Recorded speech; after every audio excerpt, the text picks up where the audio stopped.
The important invitation of His Excellency President Vladimir Putin for the establishment of an international regional coalition to counter terrorism received the attention of the Syrian government and its support. The announcement of the beginning of Russian airstrikes in Syria, which came upon a request from the Syrian government, is an effective participation and shows support for the Syrian efforts to combat terrorism.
Working groups to discuss a roadmap to peace. Russia's defense ministry says the country's airstrikes inside of Syria target Daesh terrorists' objects and are highly accurate. Хочу подчеркнуть, что вероятное круговое отклонение от цели. A possible missed distance for a K-500 glide bomb is no more than 5 meters. These and other high-accuracy munitions have been used in the recent days against Islamic State terrorist objects.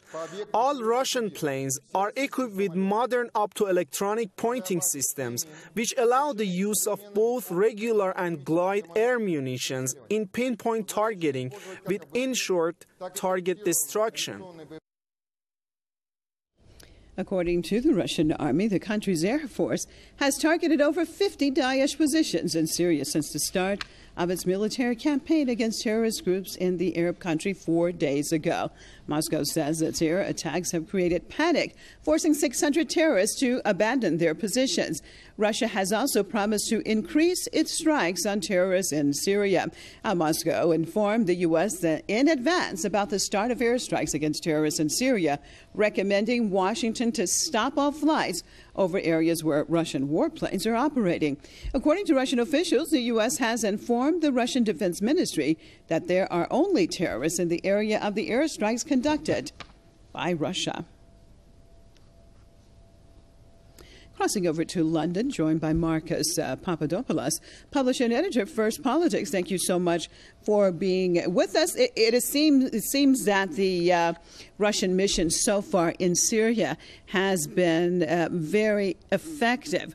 Why do you think that it appears that the accuracy seems to be very high, while at the same time the United States seems to have missed so many alleged targets on the ground in Syria? Well, there's a fundamental difference between the Russian Air Force bombing Islamist positions in Syria and the way the American Air Force has been bombing ISIS for the last year. And that fundamental difference is this. The Americans for the last year have been bombing ISIS without any coordination with ground forces in Syria, i.e., without coordinating with the Syrian army, whereas the Russian Air Force is coordinating its actions with the Syrian army. And therefore, the whole plan of the Russian military action is that the Russian Air Force will weaken ISIS positions across Syria and other Islamist positions across Syria, and then the Syrian army will go in and capitalise on the weakening of those Islamist positions by the Russian Air Force. And we have to keep on telling people that the Syrian army is the heart and soul in the fight against ISIS and all the other Islamist groups in Syria. And so it's just simply not plausible to defeat ISIS, for example, without working in tandem with the Syrian army. That's why the American attacks against ISIS for the last year have been an abject failure. And why and how they've been an abject failure? Because look at a map of Syria. In the last few months, ISIS has increased the amount of territory that it occupies in Syria. Of course, with the most recent acquisition of Palmyra. So whereas the Russian Air Force is working with the Syrian army, the American Air Force has just been bombing without any coordination with anyone on the ground in Syria. Why would that be the case? Obviously, Americans have lots of experience with wars and bombings. Why then would they just basically just be bombing without any type of, it appears, effectiveness, unless they did not want to be effective? How do you see it? Because the Americans are opportunists.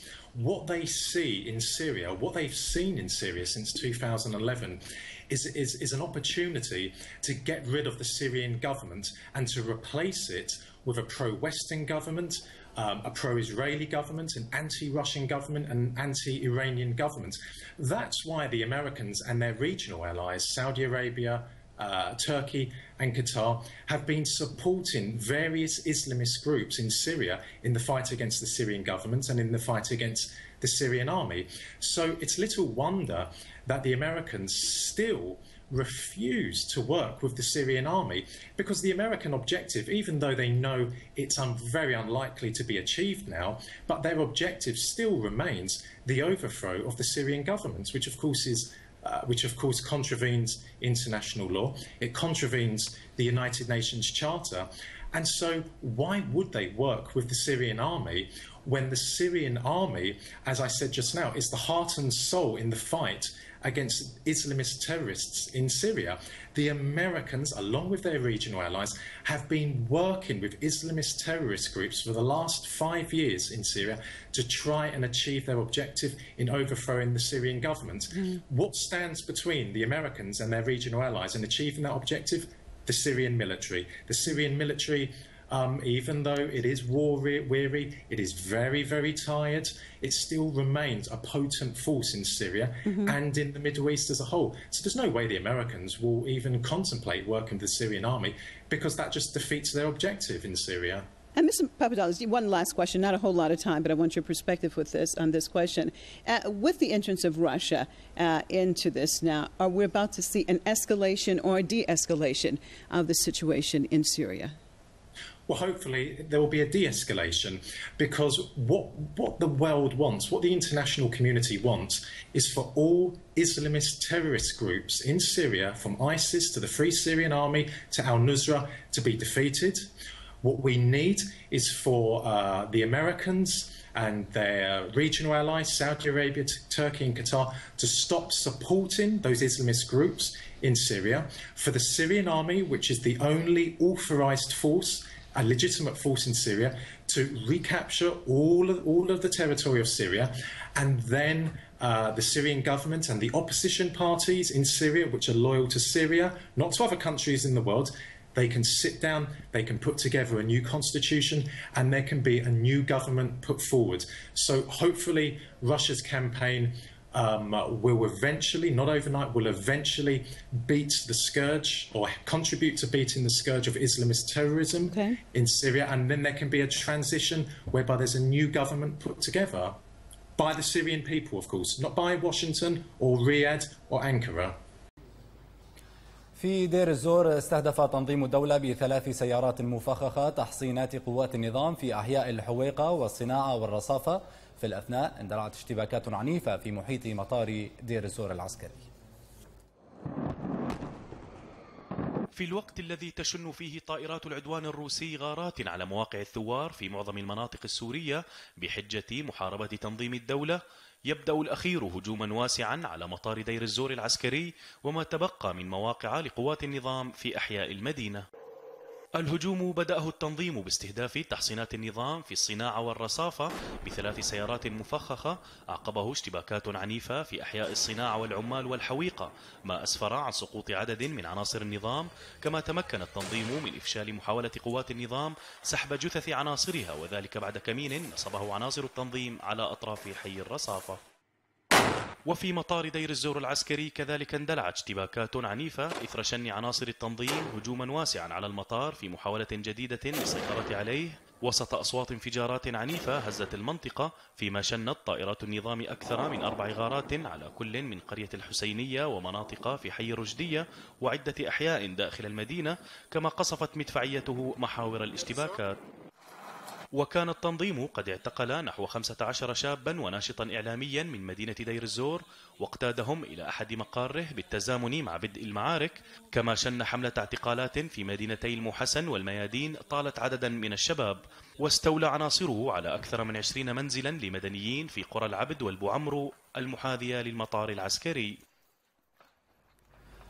معنا عبود الصالح مراسل أورينت نيوز من دير الزور. أهلا بك عبود. إذن منذ الأمس بدأ تنظيم الدولة بهذا الهجوم على أحياء مدينة دير الزور واستهدافه لمقرات النظام داخل هذه الأحياء. أين وصلت المعارك الآن في مدينة دير الزور وفي هذه الأحياء الرصافة والحويقة والصناعة أيضا؟ نعم، في الحقيقة بدأ تنظيم الدولة يوم أمس هجوما واسعا على مواقع لقوات النظام في حيي الرصافة والصناعة. بدأ التنظيم هجومه بتفجير 3 عربات مفخخة في مواقع النظام على أطراف حيي الصناعة والرصافة. تمكن التنظيم من السيطرة على مبنى البريد في حي العمال، لكن في حيي الرصافة والصناعة لم يتمكن من إحراز أي تقدم عسكري على مواقع قوات النظام، بل سقطت في الاشتباكات قتلى وجرحى من الطرفين. تمكن التنظيم خلالها من سحب جثث عدد من قوات النظام في محيط الحيين. أيضا في المطار العسكري شن التنظيم هجوم واسع جاء بالتزامن مع الهجوم الذي شنه داخل مدينة دير الزور على مواقع لقوات النظام في محيط المطار العسكري، لا سيما في بلدة الجفرة المحاذية لبوابة المطار العسكري. طبعا الاشتباكات والانفجارات ما بين الطرفين في محيط المطار العسكري لا زالت إلى عبود المسيطرة على المشهد. لم يستطع أي طرف من الأطراف تحقيق تقدم عسكري على حساب الطرف الآخر. نعم. طيب عبود، بالنسبة لهذه الغارات التي تشنها الطائرات الروسية، هل طالت مواقع لتنظيم الدولة في دير الزور كما يدعي الروس ويدعي النظام أم ماذا؟ في الحقيقة الطيران الحربي أو طيران التحالف الدولي وكذلك الطيران العدوان الروسي اقتصر إلى الآن على تحليق فوق مناطق يسيطر عليها تنظيم الدولة، لا سيما في الريف الشرقي لمحافظة دير الزور. فقط هنالك غارتان للطيران الروسي. عفوا. نعم تفضل.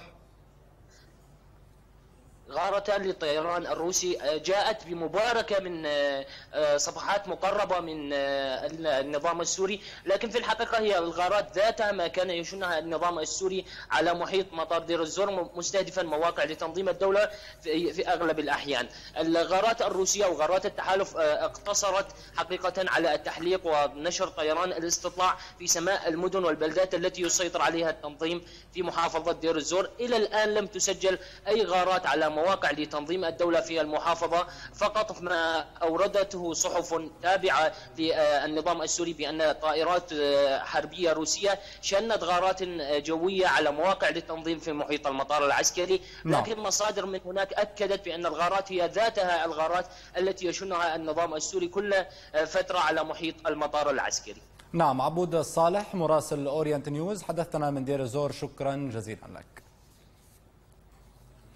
في الحسكة سيطر تنظيم الدولة على قريتي الغرة والسراقة شمال جبل عبد العزيز بالريف الشرقي، إضافة لسيطرته على 4 قرى أخرى في الجهة الغربية للجبل. يأتي هذا عقب هجوم عنيف للتنظيم على مواقع لوحدات الحماية في منطقة جبل عبد العزيز استخدم خلالها 3 عربات مفخخة أدت لسقوط عشرات القتلى والجرحى في صفوف الوحدات. إلى ذلك أفادت شبكات إخبارية في الحسكة عن تجدد الاشتباكات بين الطرفين على أطراف قرية الغيبش غربي تل تمر. ختام جولة الرابعة تذكير بالعناوين. أكثر من 100 شهيد مدني في قصف جوي على الباب ودير حافر بريف حلب. طائرات العدوان الروسي تواصل قصفها وتستهدف منظومة أورينت الإسعافية في إدلب ومشفى ميدانيا في حماة. قوات أحرار الشام تقصف القاعدة الروسية في مطار حميميم قرب اللاذقية وتتوعد بالمزيد. تنظيم الدولة يفجر 3 سيارات مفخخة بمواقع لقوات النظام في أحياء دير الزور. بسم الله الرحمن الرحيم. تجمع صقور غاب لأنها خاصة نقوم بمراقبة خفض الناقوس لاستهداف أي دبابي أو آلية عسكري للنظام المجرم الذي هجر أهلنا في سيريا. الله أكبر.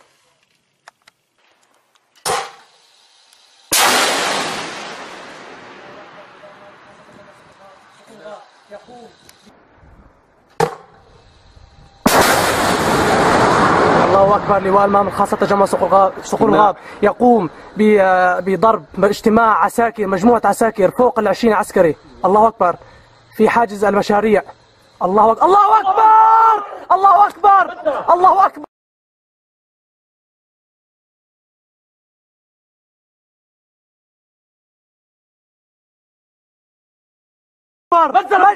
مجزرة بقوات النظام في حجز المشاريع. الله أكبر. الله أكبر. اللهم لك الحمد. الله أكبر. جاب الصالوني ينقل العساكر.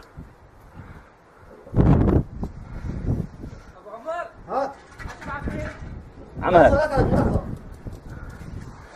أبو عمر جاهز الصاروخ الثاني بعد ما يعبوا وسفقن علينا. لا أبو عمر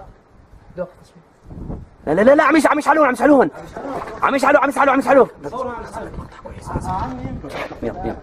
الله أكبر. الله أكبر. الله أكبر. قوات النظام اجتماع. طيب أنا بعرف عم بتلم أشلاء عساكرها. الله أكبر. خنازير. الله أكبر. الله أكبر. اجتماع عسكري أكثر من 30 عسكري. الله أكبر. سيف النار يا سيف النار. اللهم لك الحمد. اللهم لك الحمد. خنازير عم يصعبوا فتصاهل. الله أكبر. عم يلموا أشلاءهم. الله أكبر. الله أكبر. الله أكبر. الله أكبر. الله أكبر. الله أكبر. مجزرة بقوات النظام. الله أكبر. في حاجز مشاريع على أيدي أبطال صقور الغاب. الله أكبر. عبد الأرض الجزاز. اللهم لك الحمد. لموا لقلكم بدكم تلموا كثير الساعة. الصاروخ الثاني ما تطلع علي. فك السيارة. اللهم لك الحمد. خلي بس تجي بس.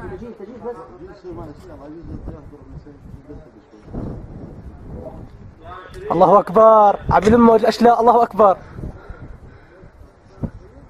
اجتماع روسي. علق اجتماع روسي عسكري. علق اجتماع روسي. تعال شوف هي الجثث. تعال شوف. الله أكبر.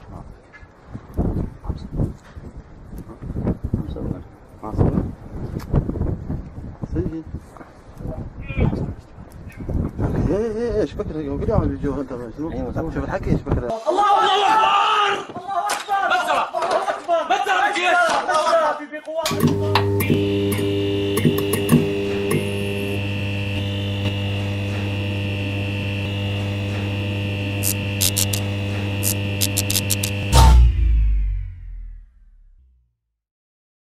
الحمد لله والصلاة والسلام على رسول الله. أما بعد, Assalamu alaikum wa rahmatullahi wa barakatuhu wa maghfiratuh.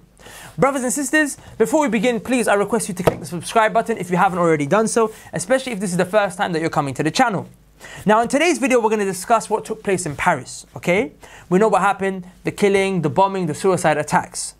Now, on this issue, the reason we need to discuss it is because we need to know what is Islam's stance on it. What does Islam say about what happened? What is the ruling? In Islam, is it permissible? Is it impermissible? Is it good that it happened? Is it bad that it happened? That's the first thing that we need to know. The second thing that we need to know is what are we supposed to do in response? What does Islam require from us as a call to action? What is our course of action? What are we supposed to do, brothers and sisters? Those are the two reasons why I'm making this video. Now the reason that I want to address the first part is what does Islam say is because people are confused. If you go online, there's two camps. You have the one camp that are tweeting, hashtagging, posting, Facebook and uploading, Snapchatting, saying it was abhorrent what happened. It was wrong. How could these people kill innocent people? They're not saying this because there's some sellouts. They're not saying this because there's liberals. They're saying it because Allah and His Messenger forbid it. Yeah. They're saying it because Allah and His Messenger are saying it's wrong. But then you have another group who are trying to say that no, what happened is good. They're saying it should happen again. They're saying it's praiseworthy. And they believe that Allah and His Messenger, they like for that to happen. They want for that to happen. Today, I want to clarify this issue, inshallah, once and for all amongst you youngsters. So pay very close attention. It's very important that we discuss these issues. We don't go to our desires. We don't go to our logic. We don't go to sociology, politics, statistics, he say, she say. We go straight to Allah and His Messenger. Let Allah and His Messenger, let the Quran and the Sunnah speak for themselves. So what happened? What does Islam say about it? The first place that I want to start you guys off with is by narrating to you an ayah, rather reciting to you an ayah, which is in Surah Al-Isra, chapter 17, verse 34. Allah subhanahu wa ta'ala says, Awfu bil ahd. Allah says, you Muslims, listen up. Fulfill your promises, fulfill your agreements, and fulfill your covenants. And Allah mentions this in many places in the Quran. Contracts being fulfilled, promises being fulfilled is something that we have to do. The Prophet ﷺ went as far as to say to us that the ones who don't fulfill the promises are the hypocrites.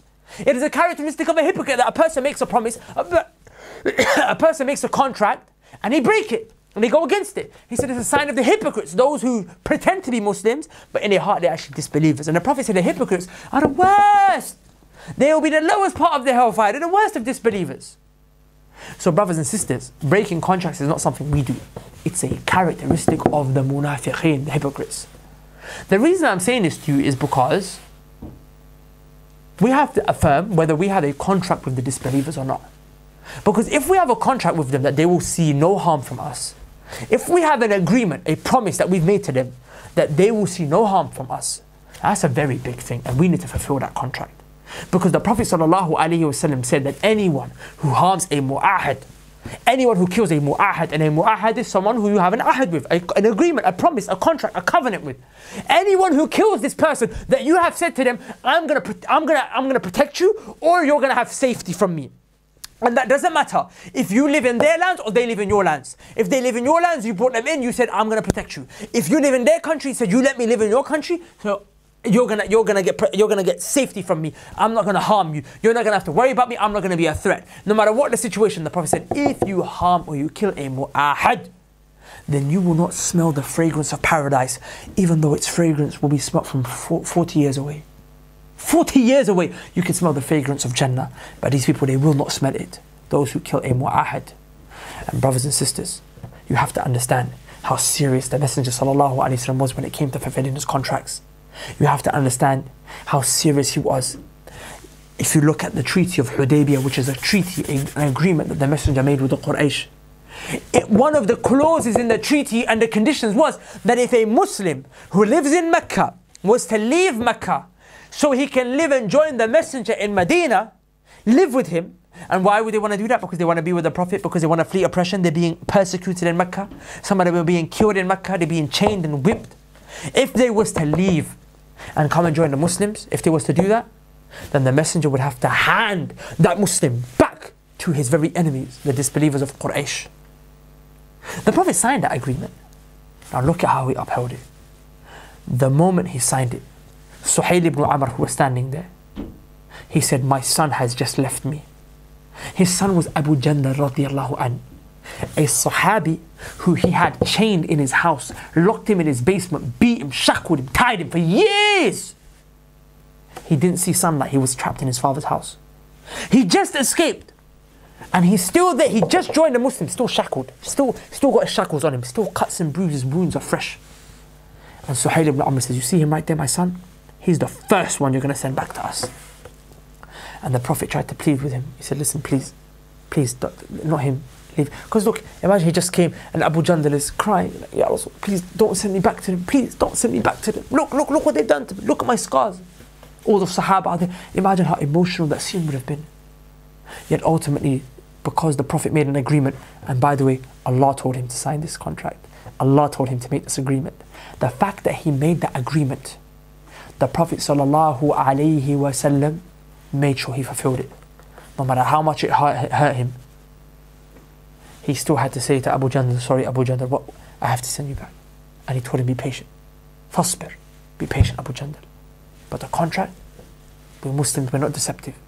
And we don't break our agreements. Brothers and sisters, forget breaking a contract. The Prophet ﷺ said, it's not befitting for a prophet to have an eye of deception, to wink, to be, to have that. Brothers and sisters, you have to really understand. On one side, we're talking about having a contract of protection and breaking that. The other side, we're saying you're not even allowed to wink. Like, you know when you're talking to someone and then there's someone else there and you're kind of just like, yeah, don't worry, like, no, I'm just joking, or no, I'm not serious, you're just winking. It's haram to do that. That's what I'm saying. You're not even allowed to do that. That's deception. That's deceit. Let alone breaking a contract.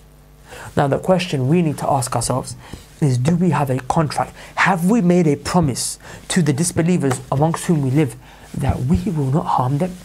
That they will have safety from us? Yes, we have. Rather, many scholars, they transmitted an ijma. What is ijma? Pause. An ijma is the unanimous consensus of the Muslims. It is the unanimous consensus of the scholars of Ahlul Sunnah, of this religion. And when you have an ijma, you have to submit to it. It's one of the proofs of this religion, because the Prophet ﷺ said, hadith in Tirmidhi, that my ummah will never unite upon misguidance. So if the Muslims are uniting upon a certain matter, if all the scholars say this is a matter, this is an issue, if they unite upon this, then you can't go against it. It cannot be misguidance, because the Prophet ﷺ said it. What is the ijma that they bring? They say that Imam Ahmad said. Imam Ahmad, Imam of Ahlul Sunnati wal Jama'ah, he said that if you shake the hand of a disbeliever, that is enough for you to say, I have made a contract with you. When you come to a disbeliever and you shake his hand, or you gesture him in any way that communicates that you have protection from me, that counts as a contract. To the extent where Imam Ahmad said, and Ibn Taymiyyah brings this, and Ibn Qudamah brings this, they all bring this, that if this disbeliever, you shook his hand and you didn't intend to make an agreement with him, or you smiled at him, you didn't intend to make him a promise that you're going to protect him, rather that you're not going to harm him, if he understood it as this Muslim is not going to harm me, if he understood it as this Muslim, he's going to not harm me, not going to kill me, not injure me. If he took that, it's about not what you intended, rather what he understood, what she understood. If they understood safety by your gesture, whether a handshake, whether a smile, whether by whatever you do, any gesture, then the contract is based on what they thought. So if you shook the hand of a disbeliever, and the disbeliever thought that, no, he's living in my country, he's not going to harm me, and you go and harm him, you broke the contract, even if you didn't intend it. It's not about what you intend, it's about how they understand. Now my question to you is, put a handshake to the side, put a handshake to the side, put smiling to the side. Do you not own a passport? Have you not been given a visa? What happens when you have a passport?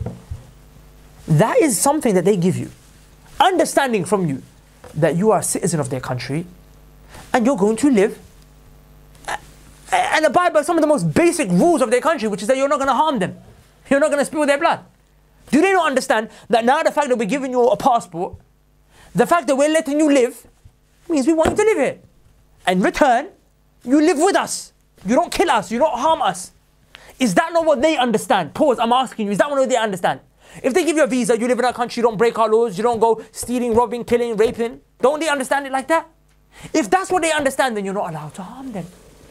So my question to you is, brothers and sisters, in what planet, on what earth, can you think it's permissible for people to pick up AK-47s, to start spraying people, blowing themselves up? When Allah clearly said in the Quran, don't throw yourselves into destruction. And the Prophet, it's suicide attacks, the Prophet said, the one who commits suicide, he will be in the hellfire, continuously doing the exact same thing to himself that he did in order to kill himself. So these people are going to be blowing themselves up in the hellfire again and again. That's their punishment. In what world can you think that's permissible, on broad daylight, to come and harm people, when these people, they understand protection from you, they understand safety from you? And let's just say, for argument's sake, you don't have a contract with them. Let's just be human beings for a second. Muslims, human beings. Are you allowed to harm innocent people? Are you allowed to take innocent lives? Are you stupid? Are you bloody stupid? Did you not see the ayah in the Quran when Allah subhanahu wa ta'ala clearly and categorically said, if you take the life of one person unjustly, it's like you took the life of all of humanity? Have you not come across the hadith of Abdullah ibn Umar in Bukhari, when Abdullah ibn Umar said that the Prophet sallallahu alayhi wasallam said that one of the matters in which you'll find ease in your religion, is if you stay away from killing people that are haram for you to kill, spilling innocent blood. In another hadith, again in Bukhari, Ibn Umar, the son of Umar ibn Khattab radiallahu anhu, said that from the most severest things that will cause a person to throw himself into the hellfire is for him to spill the blood of someone who is innocent. Have you not come across these ahadith? How and in what way are you justifying it? What way and what world are you justifying it? And don't you people understand that apart from the fact that it's wrong, it doesn't bring Islam any good? There's no maslahah, there's no good, it's not a lesser of two evils. You can't say that. You can't even bring that argument into play. Because if anything, does it not cause the Muslims more harm? Wallahi, back in the days, when you see a man with a beard and a thobe, you would think, this is a man of mercy. Muslims, we can trust him. They are honest people. Now, when you think of a beard and a thobe, you think of people who behead charity workers. You think of people who take charity workers abroad and then they cut their head off. To the sunnah of the Prophet ﷺ, that's the image you gave it. Wallahi, does this do Islam any good? Was the Prophet concerned about the image of Islam? Yes, he was. Remember when the Umar ibn Khattab radiallahu anhu wanted to harm the leader of the hypocrites, Abdullah ibn Ubay, the leader of the hypocrites, and he wanted to harm him, and the messenger said, don't harm him, don't touch him, because if you do, the people will say Muhammad kills his followers. Because as far as they're concerned, Abdullah ibn Ubay, even though he's a hypocrite, he's pretending to be a Muslim. As far as people are concerned, he's a Muslim. If you harm him, if you kill him, Umar, the Prophet is saying, I already know what the headlines are going to be. I already know what they're going to say. The media, we already know what they're going to say when we do these, when people do these stupid things. Fox News is going to exploit it. Islamists, jihadists, Muslimists.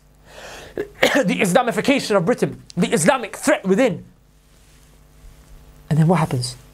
Just yesterday, wallahi, just a few days ago, a sister got pushed in front of a train. Wallahi, it's your daughters and your sisters that are going to suffer. Just yesterday morning, a sister got glass bottled in Fulham. And so many of these incidences are continuously occurring.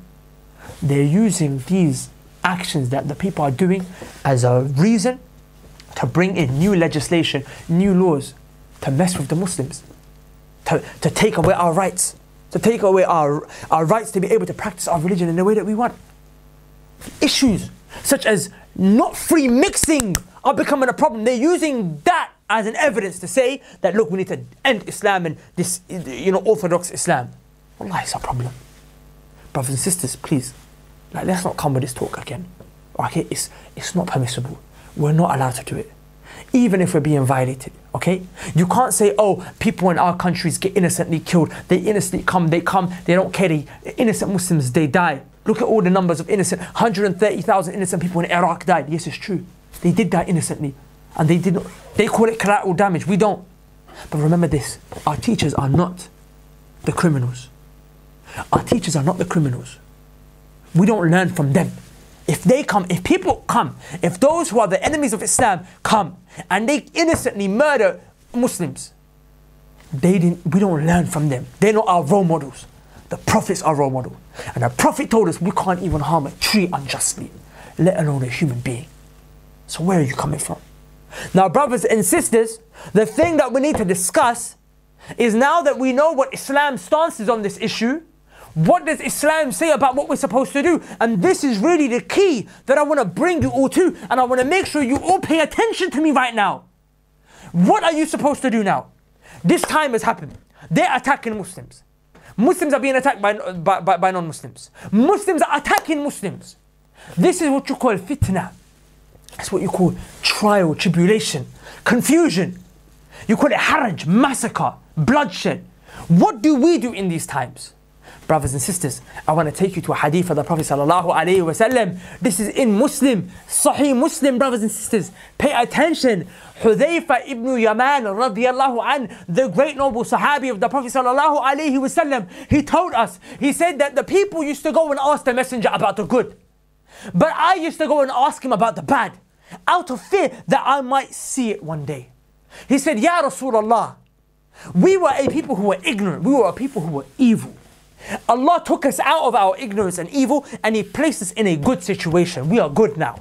Times are good. He said, O Messenger of Allah, will a time come again where this good will end and evil will come?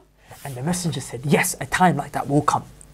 Hudhayfa said, after that time when the evil comes, will good return back? Will a time of good come back? And the Prophet said, yes. But Hudhayfa, listen, pay attention. But when this good comes back, it will be tainted. It won't be pure good. It won't be like the good that is right now. It will be good that is not pure. There will be a bit of bad in it. Now look, Hudhayfa was smart. Wallahi, questions that we ask.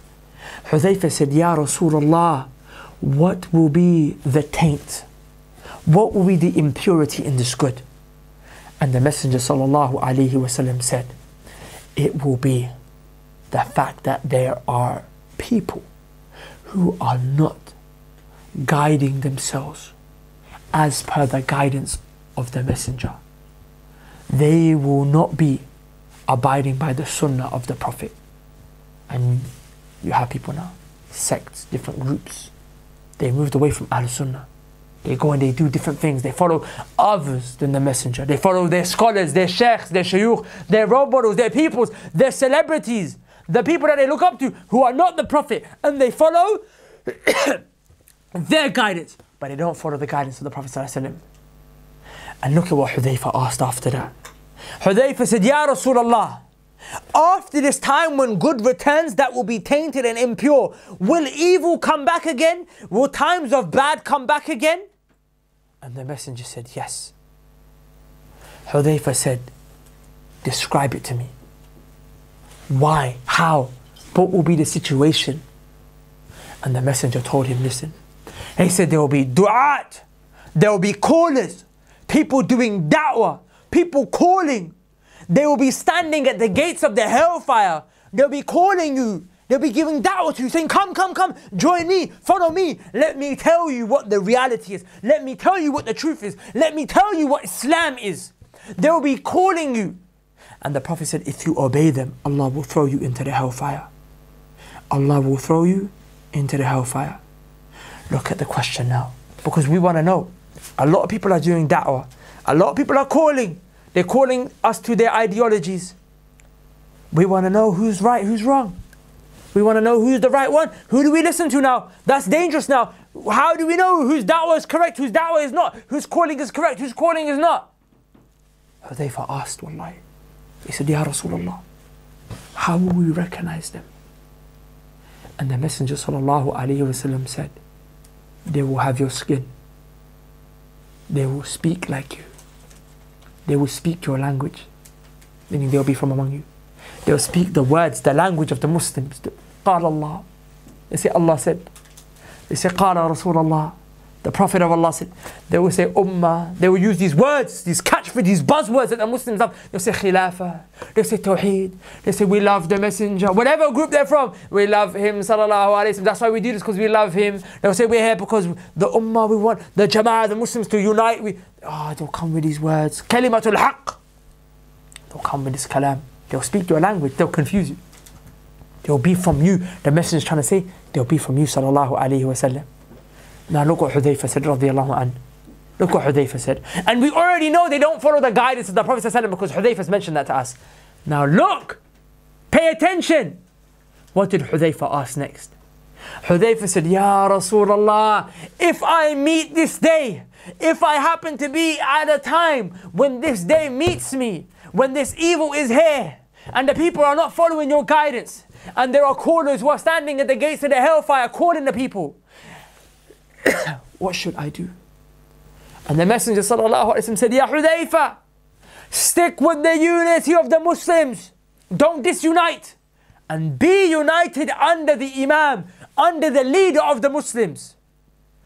Do we have a leader today? Are we disunited today? Is that our situation? Yes. So look at the very next thing Hudayfa asked. Hudayfa said, Ya Rasulullah, what if a time comes when the Muslims are not united and there is no Imam? We don't have a leader today. Hudayfa said, what if a time comes and I meet it and there is no leader? What do I do then? You're telling me to be under the leader and unite, but we're not united and there is no leader. Brothers and sisters, is that not our time today? Are we not disunited? Is it not true that we don't have a leader? What did the Messenger tell us to do? Listen, wallahi, pay attention, wallahi, listen. The Messenger sallallahu alaihi wasallam said, Ya Hudayfa, if such a time comes, then free yourself. Free yourself from every single group. Free yourself from every sect, every firqa, every hizb, every party, every group. Anyone that puts a label and says, hey, I'm a Muslim, we are Muslims, and this is the name of our group. Come and join us, like ISIS for example, and any other group. Wallahi, notice as a rule of thumb, if you ever come across a group of people that tell you it is not enough for you to say Muslim, it is not enough for you to say Ahlul Sunnah, it is not enough for you to say I am Ahlul Sunnah, you have to add something on top. You have to add something on top. You have to attend specific classes, come to these circles, come to these halaqas. If they say it's not enough unless you come to the sheikh and you shake his hand and you come under this sheikh and you come under his protection, you come under his whatever it is that you come under. If they tell you this, if they come at you with this, the Prophet sallallahu alaihi wasallam is saying, free yourself, run away, stay away. And the Prophet says so much so, to such an extent that if you have to go to the root of a tree and bite it with your teeth, so you hold on tight to the root of the tree, so it protects you from falling into these groups, and death comes to you in that situation, the Messenger says, stay there till you die with your teeth holding onto the tree. In another narration, the Prophet said so much so that if you're holding a stick in your hand or a weapon of some sort, the Messenger said, break it. Break the stick, break the weapon, because in these situations, the Muslims don't fight. The Muslims don't fight. There's calamity, there's chaos. We put our weapons down, we move back. We take a step back, we say, yo, hold up, what's going on? This is times of fitna, times of trial. Wallahi, brothers and sisters, this is the advice the Messenger sallallahu alaihi wasallam gave. Pay attention. The Messenger sallallahu alaihi wasallam told us about everything that we were going to experience. Every problem we were going to face, he didn't forget to leave it out. He told us so much detail about the things we were going to see. Then the Messenger told us that we would see barefooted Arab Bedouins competing with each other in the construction of tall buildings, and that would be the sign of the Day of Judgment, and we see that in the Middle East. The tallest buildings in the world are over there. The Messenger sallallahu alaihi wasallam didn't forget to tell us that one of the signs of the Day of Judgment will be that we will see women who are dressed but they're undressed, and we look around. The first time in history it's happened in recent times. Women are dressed but they're naked. Brothers and sisters, the Prophet told us everything. Do you think that the Prophet ﷺ would fail to mention to us that the reason why the Muslims are suffering is because of the West? Or the reason that the Muslims are suffering is because of our leaders? Do you think that if that was true, the Prophet would fail to mention that to us? The Prophet didn't leave a single thing out. And as you can see in this hadith, the Prophet didn't say that the West was our problem. He didn't say that our problem was the leaders. The Prophet said our problem is that we left left the guidance of the Prophet sallallahu alaihi wasallam. You left your religion, man. And that's why we're suffering. And that takes me to the hadith of the Prophet sallallahu alaihi wasallam, where he said, Allah will humiliate you. You Muslims, Allah will humiliate you all. And He will not uplift that humiliation from you. حَتَّى تَرْجِعُوا إِلَى دِينِكُمْ, until you come back to your religion. Brothers and sisters, come back to Islam. Come back to Islam. Which Islam? Not no sect, not no firqa, not no group, not no hizb, not no party, not no label. None of that. To the Quran and the Sunnah, according to how the Sahaba understood it, and the Sahaba students and their students. These three generations are called the Salaf. We understand the Quran and the Sunnah according to how the Salaf understood it. Not no person who came 120, 30, 40 years after, or today recently came and he made a group and a label. None of that. I already told you, the Prophet says stay away from that stuff. Stay away from those groups. That is, everyone tells you join Ahlul Sunnah, but they put a label to Ahlul Sunnah, but my Ahlul Sunnah is called Ahlul Sunnah with this name, Ahlul Sunnah with that name. We are just Ahlul Sunnah according to the methodology of the Sahaba and their students, i.e. according to the methodology of the Salaf. That's it. That's where we stand. That's where we start. That's where we stop. Brothers and sisters, with that said, does it make sense that we're doing things like petitioning, protesting when the Prophet never did it to uplift our problem? Does it make sense that we're making music and songs called I'm a Muslim and I'm not a terrorist, thinking that that's a way of da'wah, that's going to bring people towards guidance and make the situation of the Muslims better, when the very thing that we're doing is music, which is haram, and the Prophet clearly told us that a time will come which will be a time when people try to make Muslim music halal, and Allah will punish these people by placing a mountain on top of their heads. Do you think that that is coming back to the religion? That that's going to help us? When the Prophet said the very reason we came here is because we turned away from the guidance of the Messenger, and clearly the guidance is stay away from music and many other things. So brothers and sisters, based on this, I advise you two things. I advise you worship Allah. Don't forget to worship Him subhanahu wa ta'ala and study this religion. Come back to Allah by worship. And what is it that you come back to? How do you worship? What is this religion? You don't know till you study. The reason that I'm mentioning worship is because the Prophet said in a hadith in Bukhari, he said in times of haraj, massacre, killing, bloodshed, worship of Allah at that time is the equivalent to making hijrah to me. Hijrah to the Prophet. Now you have to understand what hijrah is. Hijrah is that you leave your land. You leave everything, your wealth, your family even behind, to go to live with the Muslims, specifically the Prophet.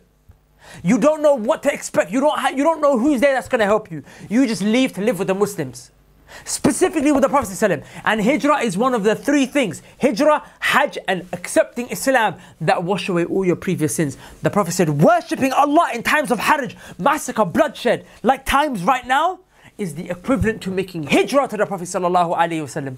Why? Because in times of haraj, people forget worship. They glued to the TVs, CNN, BBC, Fox News, tweeting, petitioning, protesting, discussing, debating.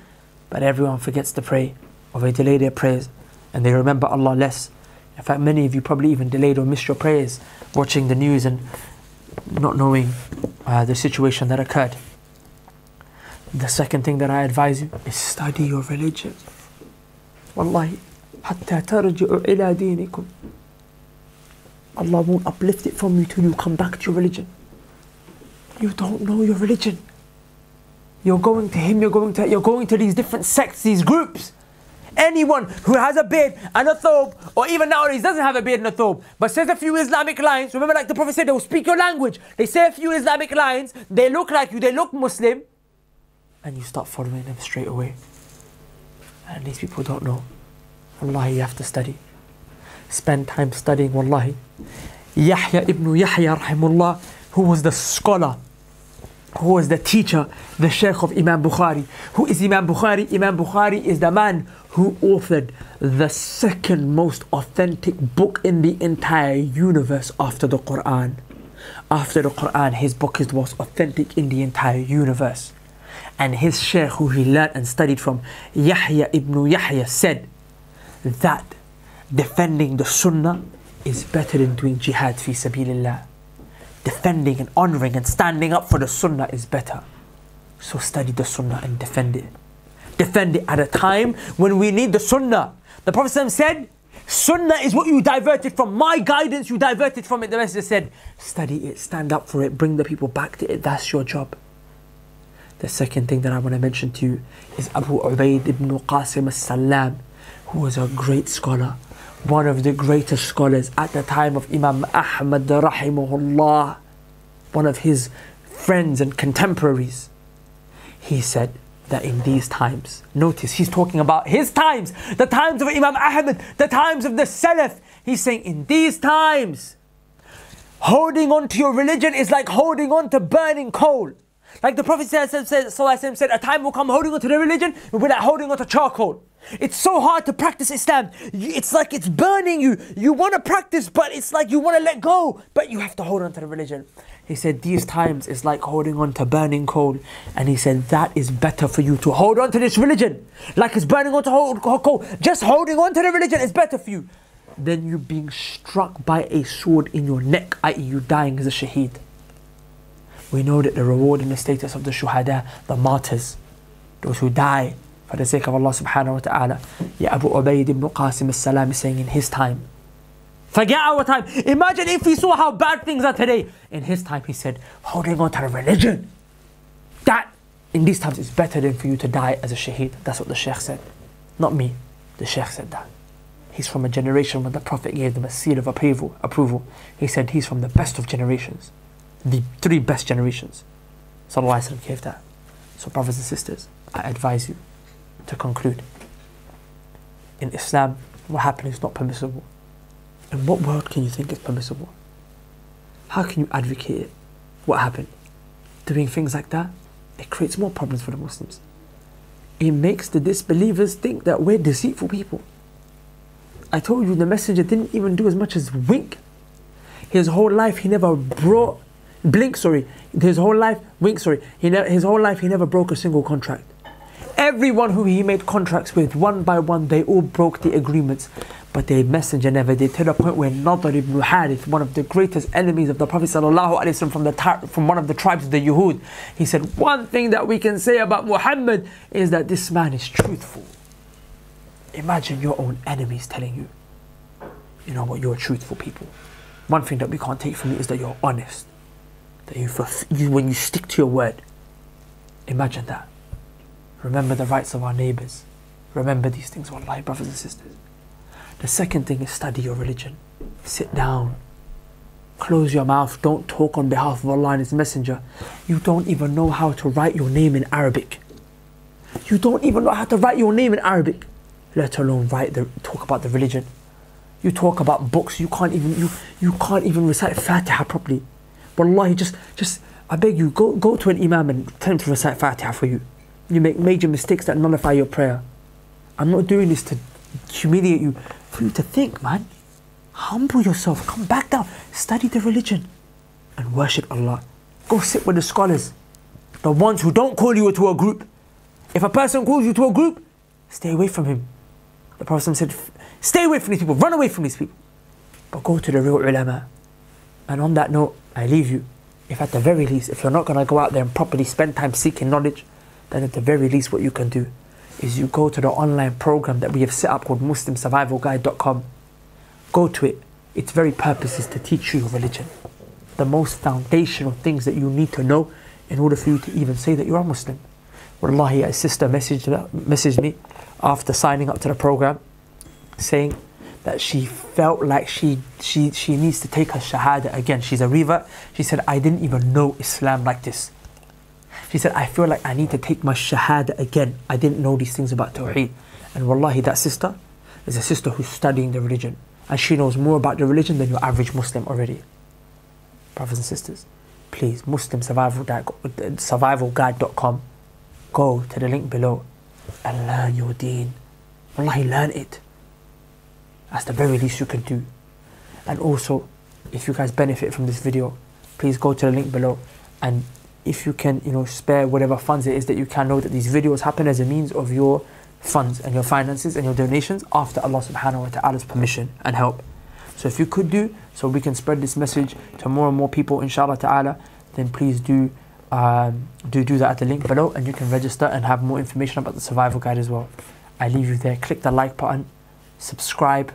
Please don't forget to subscribe, and please don't forget to share the video. Make sure you share this video so people really know what this issue is and it's clear for them once and for all. Okay? Assalamu alaikum wa rahmatullahi wa barakatuhu wa maghfiratuh.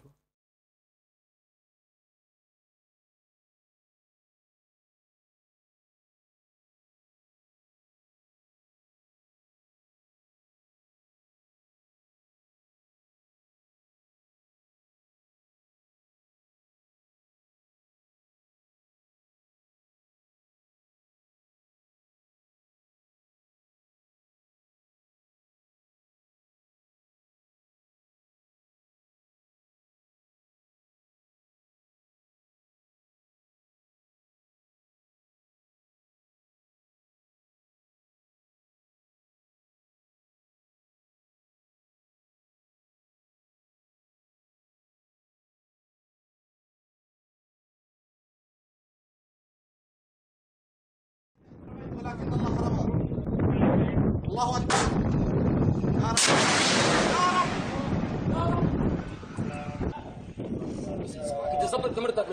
صقور الجبل استهداف دبابي على جبهة خان طمان بصاروخ تاو. بسم الله والله أكبر. توكل على الله. ولكن الله أكبر. يا رب يا رب يا رب يا رب يا الله يا رب يا رب يا رب يا رب يا رب يا رب.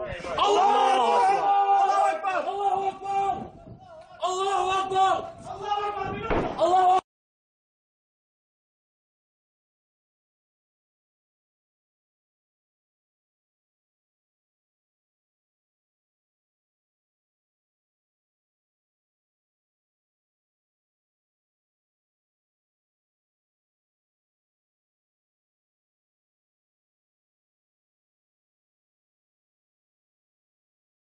Quarter of the country's entire population.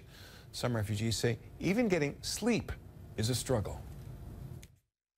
بالليل كل الليل يعني نطلع بننظف الخيط عشان ما نحط فوقانا بننظفها عشان ما يعني ينكسر علينا الخشب. ضلينا سهرانين ومشعلين الصوابي يعني مشان ما الثلج بيكسر الخشب عشان يذوب بينزل.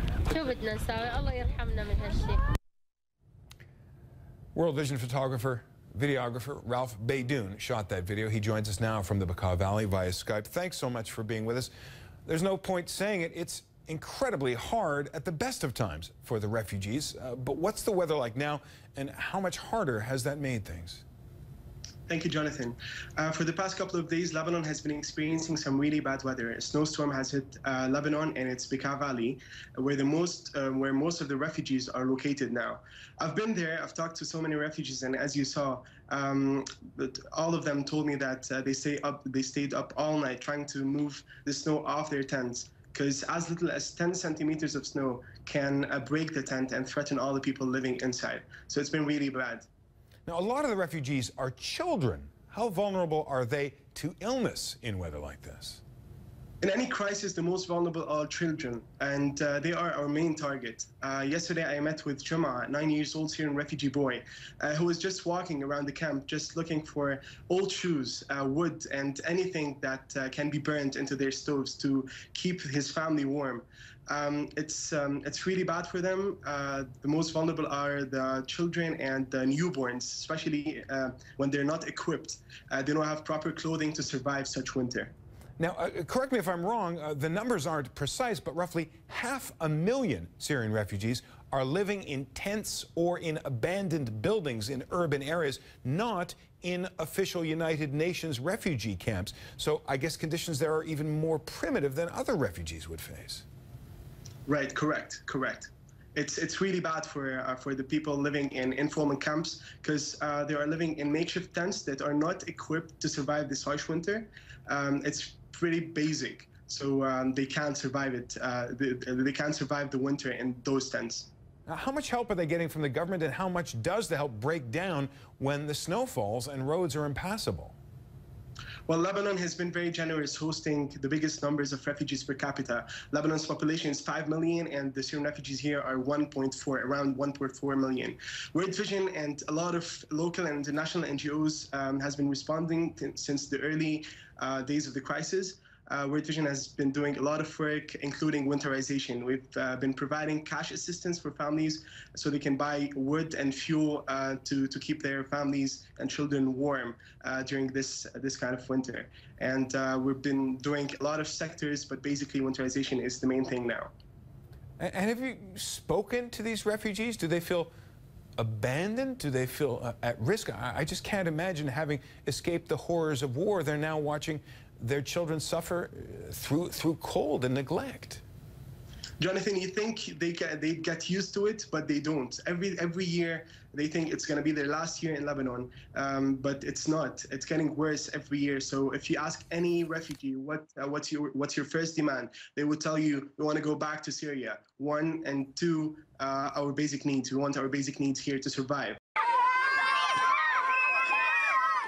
تجمع فرح التطوعي مساهمة نوعية من شباب القنيطرة المثقف، وأحد المشاريع التي تسهم بإعادة تأهيل أطفال المحافظة الذين عانوا على مدى 5 أعوام من نقص كبير في التعليم، خاصة مخيمات النزوح ومراكز الإيواء، لتكون باكورة أعماله افتتاح مدرسة في أحد مخيمات القنيطرة لتحتوي أعداد كبيرة من الأطفال وذوي الاحتياجات الخاصة. احنا أفراد تجمع فرح التطوعي، كان هدفنا من هذا التجمع رسم الابتسامة على وجه الأطفال اللي لهم من بداية الأزمة تقريبا منعزلين عن العالم الخارجي، خصوصا في المخيم. مباركة جهودهم الذين سعوا وبذلوا وقدموا ولو شيئا قليلا في إيجاد هذا الصرح العظيم الذي سيتعلم فيه أبناؤنا وبناتنا، فجزاكم الله كل خير. يسهم تجمع فرح التطوعي في إعادة التأهيل النفسي للأطفال ضمن برامج مخصصة وفقرات ترفيهية من شأنها إعادة تربية الطفل بعيدا عن أجواء الحرب التي عانى منها جيل بأكمله، وانعكست على سلوك الأطفال النفسية والاجتماعية. بدنا دفعت، بدنا قلع، بدنا محايات، بدنا كل شيء، ما معنا شيء، احنا مخيم زيك. أشرف على هذا التجمع نخبة من مثقفي القنيطرة، معلمون تم فصلهم من مدارس النظام بسبب انخراطهم في الحراك الثوري، وكادر متخصص في الدعم النفسي ينتظر دعما ولو يسيرا لإنقاذ جيل كامل من خطر الأمية المحدق بهم. تجمع فرح التطوعي هو تجمع يضم نخبة من الشباب المثقف الواعي المدرك لما تمر به من مراحل حرب على بلدنا الحبيب. هؤلاء الشباب يتميزون بشهادات جامعية متنوعة وشهادات دعم نفسي، وهم مدربون ليكونوا أقرب إلى الطفل من خلال إرشاده وتوعيته ليعيش الأطفال في بيئة نظيفة وآمنة وصحية. أتمنى أني أشوف أخي صار 3 سنين ما يشاف. تجمع فرح التطوعي مبادرة من الشباب المثقف هنا في ريف القنيطرة لدعم الطفولة في المجال النفسي والمجال التعليمي والترفيهي. لأورينت نيوز، فادي الأصمعي، ريف القنيطرة. مع الباب الرئيسي. شجع. عامل مع الباب الرئيسي.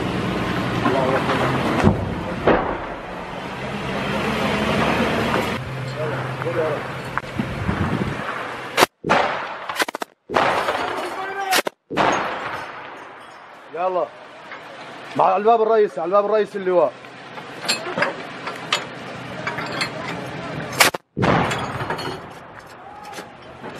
الله اكبر، لواء كامل تابع الفيلق الاول. قرب اطلع بكسير، اطلع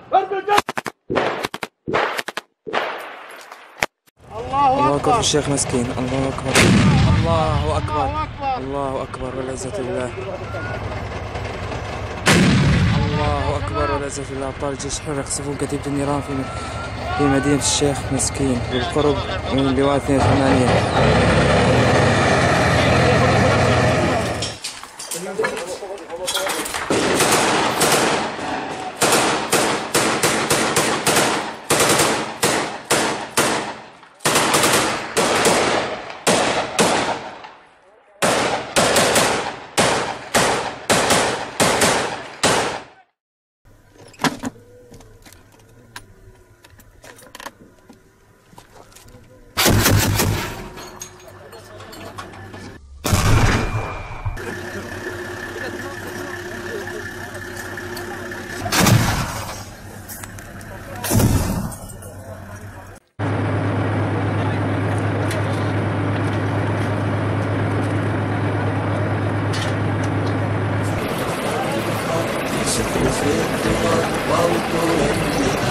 وجفون الكفار ما بقى من كلام غير كر الأباد والرصاص الركام والجسوم فتات كيف أرضى المقام السلام السلام يا صحافي الكرام يا صحافي الكرام كيف أرضى النفاق كيف أرضى الشطط ودماء تراق وعروضا تحط والأنام تساق في طريق الغلط كانت لا تطاق والكلاب سلط قد عزمت الكرام السلام السلام يا صحافي الكرام يا صحافي الكرام استقصد المقام اسمه ووقوع النعم وجبور الكبار ما بقى من كلام غير كر الأباد والرصاص الركام والجسوم فتات كيف أرضى المقام السلام السلام يا صحافي الكرام يا صحافي الكرام كيف أرضى النفاق كيف أرضى الشطط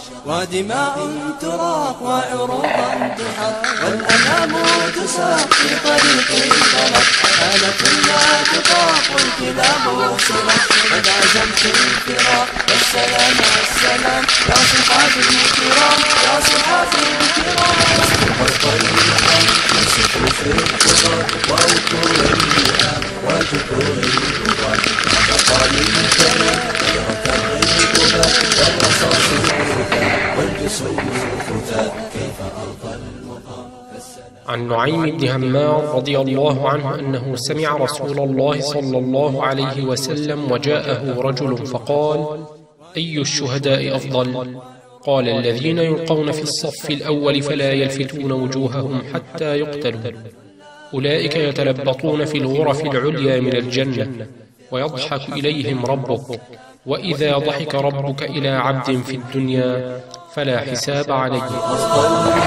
في صفوف الطغاة وركوع النعم وجفون الكبار ما بقى من كلام غير كر الأباد والرصاص الركام والجسوم فتات كيف أرضى المقام السلام السلام يا صحافي الكرام يا صحافي الكرام استقصد المقام في صفوف. Russian airstrikes had destroyed 556 militant targets in 164 combat sorties conducted since December 25th. Successfully hit targets were located in Aleppo, Idlib, Latakia, Hama, Homs, Damascus, Deir ez-Zor and Raqqa provinces. The Russian air support helped the Syrian Arab Army, SAA, to stage offensives to the north and east of Latakia province. 3 significant plateaus in the direction of Kabani and Simania fell to army control. Separately, the pro-government forces have continued successful advances in the province of Aleppo. The SAA liberated the village of Dudyan and destroyed militant outposts and supply routes in the villages of Tal Jabin, Tal Mesabin, Shwehini, Marat Atik and Shemaya Yar. The SAA also took control of the village of Shaba. On December 27th, the Iraqi security forces declared victory over ISIS militants in the city of Ramadi. The declaration comes after the Iraqi forces encircled the city and seized the central administration complex. However, there are many pockets of militants still entrenched in various positions throughout the city. The Iraqi security forces will also have to spend significant time to clear out the remaining improvised explosive devices that infest the city. The Pentagon confirmed that militants were cleared from the government complex, but some US experts have already noted that Ramadi's strategic value is repeatedly overestimated. According to them, Ramadi is just one location in the contested Anbar province, and the Iraqi army will face serious problems in attempts to clear nearby ISIS locations in Fallujah, Hit and areas west of Haditha.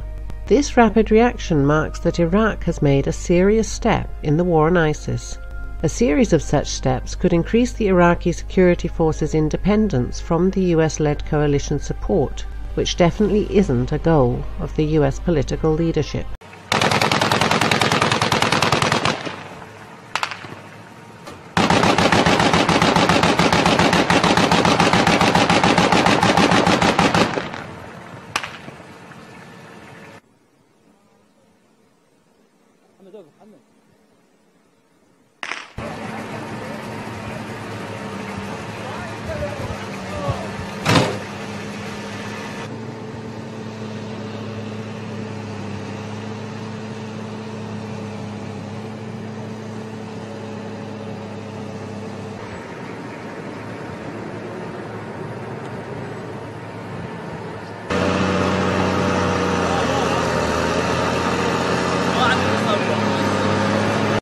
the other side of the river from where I'm standing here, stuck in areas where ISIS still exerts its control. And as the Iraqi forces are attempting to clear those areas and push ISIS out, they're also attempting to rescue those families. The Iraqi Prime Minister says that 2016 is the year that ISIS will be driven out of Iraq. But even while the fight to hold Ramadi rages on, the road to Mosul and others that he's promised the Iraqi forces will tread soon lies ahead, and it's sure to be a tough one. نعم الباغر, CNN, Ramadi. في أحدث تجليات المعركة الدائرة حاليا بين القوات العراقية وتنظيم الدولة في الرمادي وغيرها، اتخذت تطورات الساعات الأخيرة سياقا إعلاميا متسارعا بالتوازي مع العمليات العسكرية التي شهدها اليومان الأخيران. تبث وزارة الدفاع العراقية هذه الصور التي تظهر توجيه طائراتها لضربات قالت إنها موجعة لأهداف تابعة لتنظيم الدولة في محافظتي صلاح الدين والأنبار. الوزارة تحدثت في بيان مصاحب للصور عن خسائر ألحقتها بالتنظيم، فيما قال التحالف الغربي إن طائراته وجهت خلال الساعات 24 الماضية 20 طلعة جوية نجم عنها تنفيذ عديد من الضربات الجوية ضد مواقع وأهداف تابعة للتنظيم في محافظات الأنبار ونينوى وكركوك. كم من العمليات الجوية لا يتناسب وفق مراقبين مع ما تعرضت له القوات العراقية خلال اليومين الأخيرين اللذين تتحدث عنهما هذه البيانات الرسمية. في غضون ساعات تبث وزارة الدفاع أيضا صورا قالت إنها لزيارة قائد القوات البرية لمقر الفرقة 10 شمال شرق الرمادي.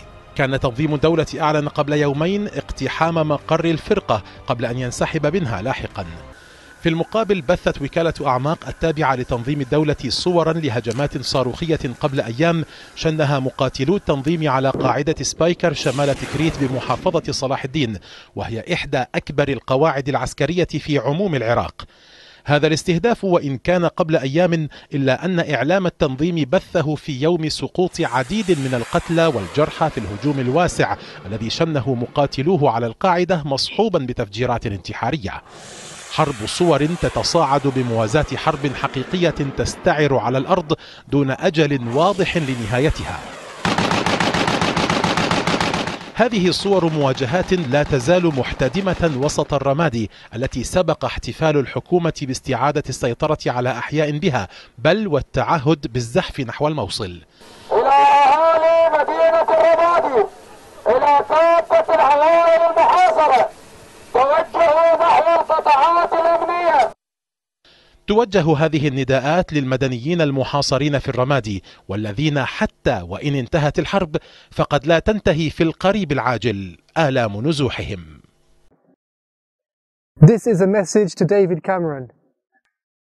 O slave of the White House, O mule of the Jews, how strange it is that we find ourselves today hearing an insignificant leader like you challenge the might of the Islamic State.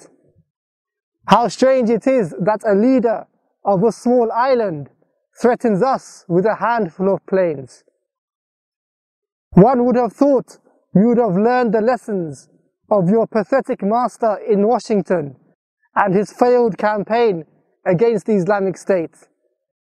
But it seems that you, just like your predecessors Blair and Brown, are just as arrogant and foolish. In fact, David, you are more of an imbecile. Like there was a story by Karen DeYoung in the Washington Post this week about the president being frustrated that his ISIS strategy, the countering of ISIS strategy, was not getting the kind of public relations explanation that he wanted, and that he was getting a bad rap for things. What do you make of that argument, that this is a communications failure more than an actual failure on combating ISIS? And secondarily, how has the fight against ISIS picked up since, in the last 2 months?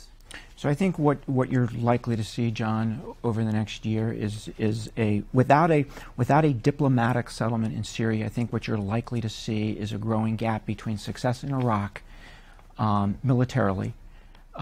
It looks like the Iraqi security forces are beginning to get their act together. That's very important. They do face challenges, as Tom has said. So a growing gap between success in Iraq and a lack of success in Syria. So I think that's where diplomatic focus needs to be, the military focus needs to be in Syria going forward? You know, there's no doubt that the Iraqi security forces are improving in terms of their capability. We saw that in Ramadi.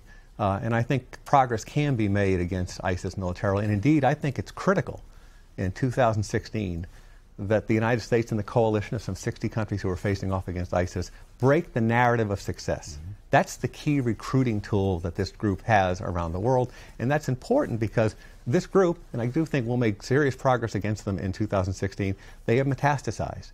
They're kind of indiscriminate franchisers, right? And we've seen them present real challenges around the world, including in places like Libya, which I think will end up being challenges for us going into 2016. Let me ask you, Tom, about that metastasization question.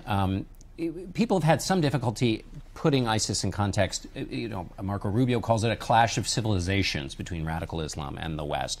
Others have said, no, this is just a fight against a big group, ISIS, which needs to be taken care of, but it doesn't have that kind of cultural breadth. Help us put this into some frame. Well, it's a unique challenge, I think, in some ways an unprecedented challenge. It has controlled territory. It's an insurgency in Iraq. It threatened the Iraqi state.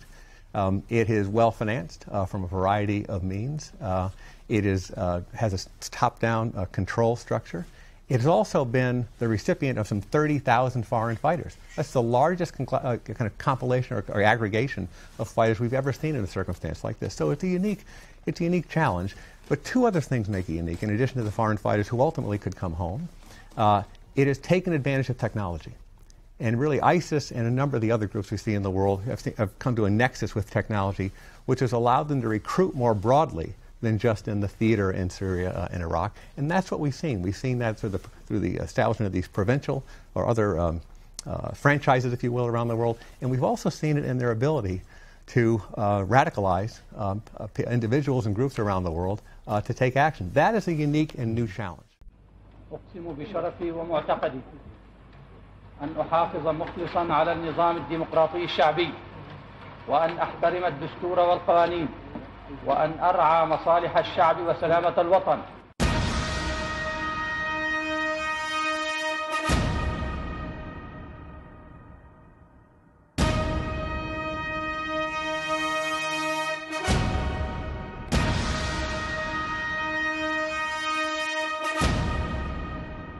أقسم بالله العظيم أن أحافظ مخلصا على النظام الجمهوري الديمقراطي الشعبي وأن أحترم الدستور والقوانين وأن أرعى مصالح الشعب وسلامة الوطن.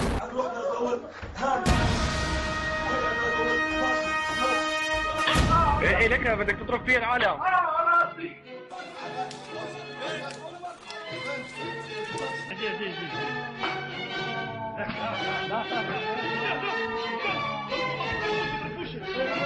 أقسم بالله العظيم أقسم بالله العظيم أقسم بالله العظيم أقسم بالله العظيم أن أكون خادما مبينا أن أكون خادما مبينا للجمهورية العربية السورية للجمهورية العربية السورية.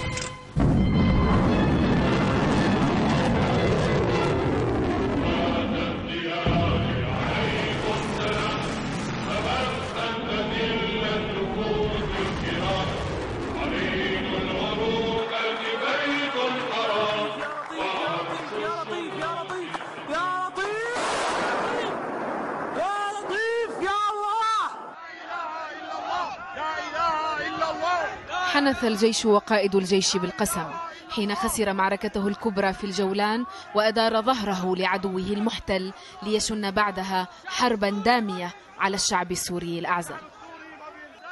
في مارس آذار عام 2011 ضجت شوارع دمشق ودرعا بالهتاف للحرية والخلاص من ذل عاشوه نحو 40 عاما من حكم آل الأسد.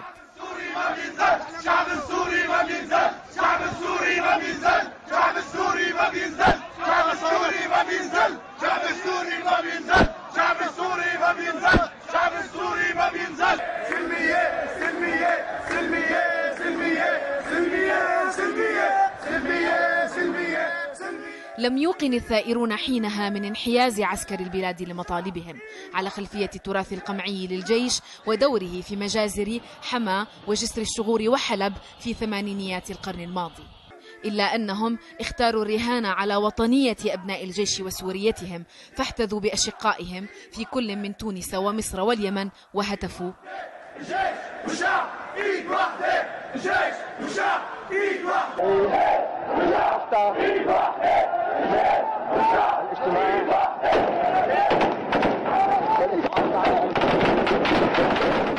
كان رد النظام سريعا إذ اختار الحل الأمني لسحق شعبه، فقابل الهتاف بالرصاص والمظاهرات السلمية بالدبابات.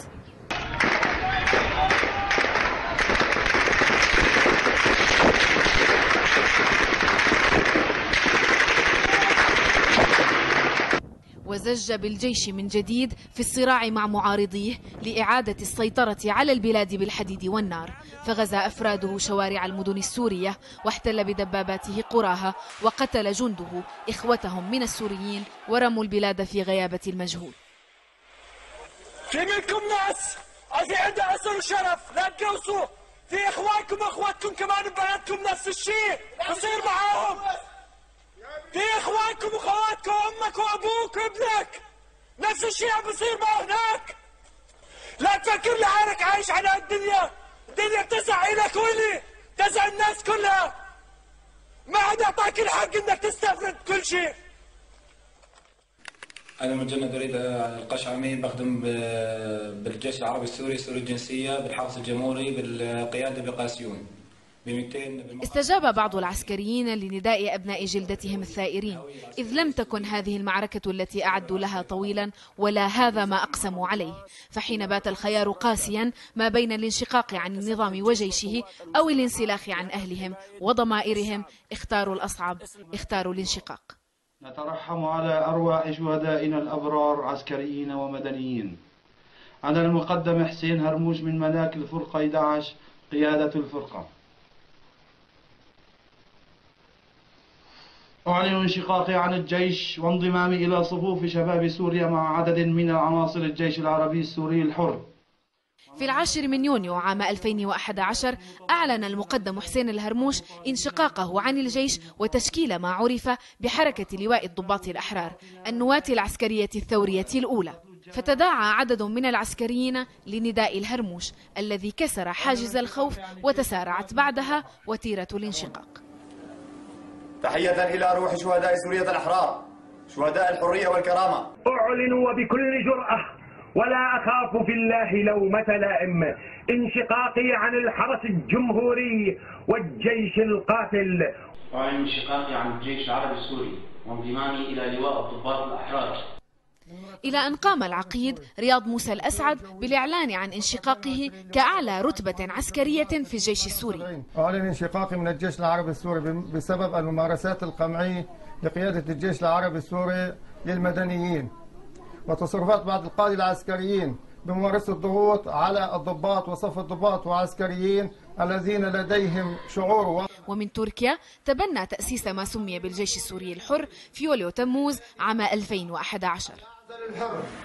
نعلن عن تشكيل الجيش السوري الحر للعمل يدا بيد مع الشعب لنيل الحرية والكرامة، إسقاط النظام وحماية الثورة ومقدرات البلاد.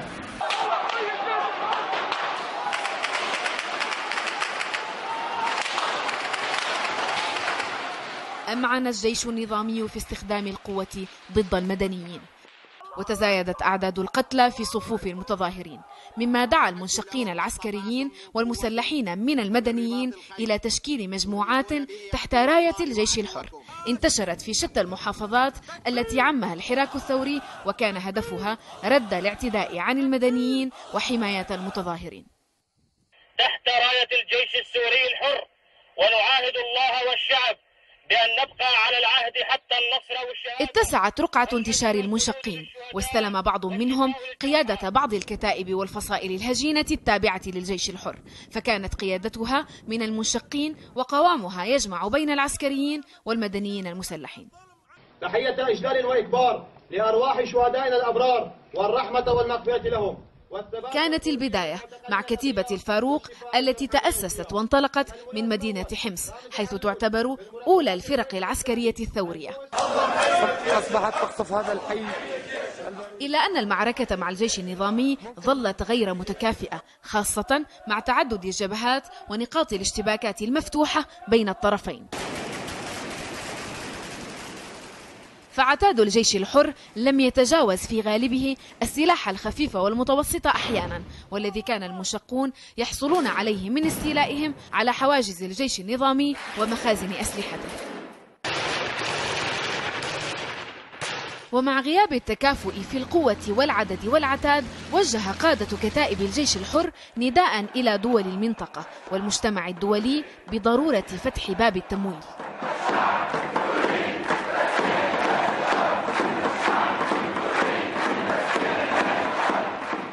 فاستجابت بعض القوى الإقليمية والدولية وقامت بتمويل بعض الكتائب والفرق وأمدتها بالسلاح وفق حسابات سياسية محددة جعلت المشهد العسكري السوري يراوح مكانه بكفة متأرجحة لا غالبة ولا مغلوب.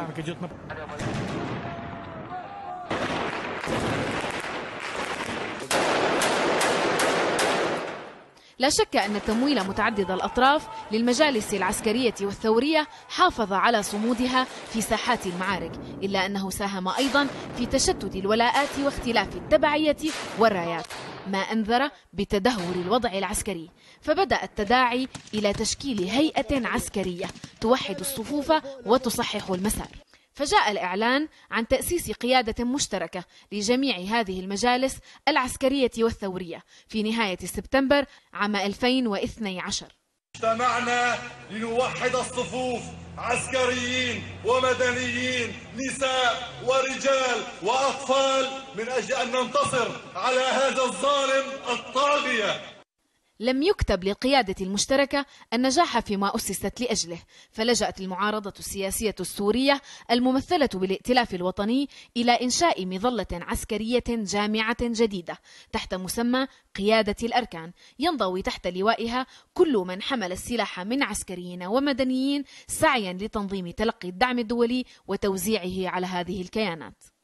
وعد الله الذين آمنوا منكم وعملوا الصالحات. إلا أنه سرعان ما شهدت القيادة انسحابات لكبرى الفصائل العسكرية على الأرض لشح التمويل وظهور الخلافات الأيديولوجية المتزامنة مع تعاظم دور بعض الفصائل والكتائب المدنية الإسلامية، والتي شكلت بالتوازي مع الجيش السوري الحر وأمنت لها دعما مستقلا وحظيت بنفوذ على مناطق شاسعة من الأراضي المحررة. مين اجى عن جدنا؟ مين اجى جاب لنا شربة مي؟ منكم كلياتكم، من مسؤولين الخارج ومسؤولين الداخل. مين جاب لنا نقبة اكل؟ احنا اول امبارح بدرعا وامبارح بعتمان واليوم بالنعيمه والغريه. المفروض فيكم انتم كمسؤولين من لما جيتوا نسقتوا مع العسكريين، اقل شيء انه شو وضعكم، شو بدكم، شو محتاجين. مش احنا بنبعث يا اهل حوران، مش احنا بنبعث انه محافظه درعا مدينه درعا تحتاج الى علبه سمن ولا شويه معكرونه وشويه برغل ورز لا ياكلوا 720 مرابط على خط الجبهه. أنا هلا بدي أخذ المسؤولين وأرجيهم وين مرابطين، وين مرابطين القادة، وين مرابطين العناصر. نعم بالجيش الحر في ناس سيئة ما بننكر هذا الشيء، وفي ناس وصولية، وفي ناس طفيلية سلقت على الثورة، بس هذا بعد الجيش الحر نظيف. أول شيء المفروض فقدتوه هو خطوط الجبهات. وبذلك لم يسجل للائتلاف وأركانه أي أثر على توحيد الصفوف أو بسط سيطرتها على الكتائب الفاعلة على الأرض لتنضوي تحت إمرتها، مما وضع المشقين أمام خيارات صعبة جديدة. فمنهم من اختار البقاء للقتال ضد النظام ضمن مجموعات صغيرة اندمجت مع غيرها وشكلت كتائب وألوية ما زالت تعمل تحت راية الجيش الحر. وآخرون تركوا البندقية ولجأوا إلى دول الجوار واندمجوا مع المجتمعات المحلية، فيما فضل بعضهم البقاء في مخيمات منحتهم إياها الدول المضيفة، حيث بلغ عدد المشقين الذين لجأوا إلى دول الجوار 3500 ضابط في مخيم يلداغ في تركيا، و2500 في عمان وزعوا فيما بعد على المحافظات الأردنية، وبضع مئات في لبنان.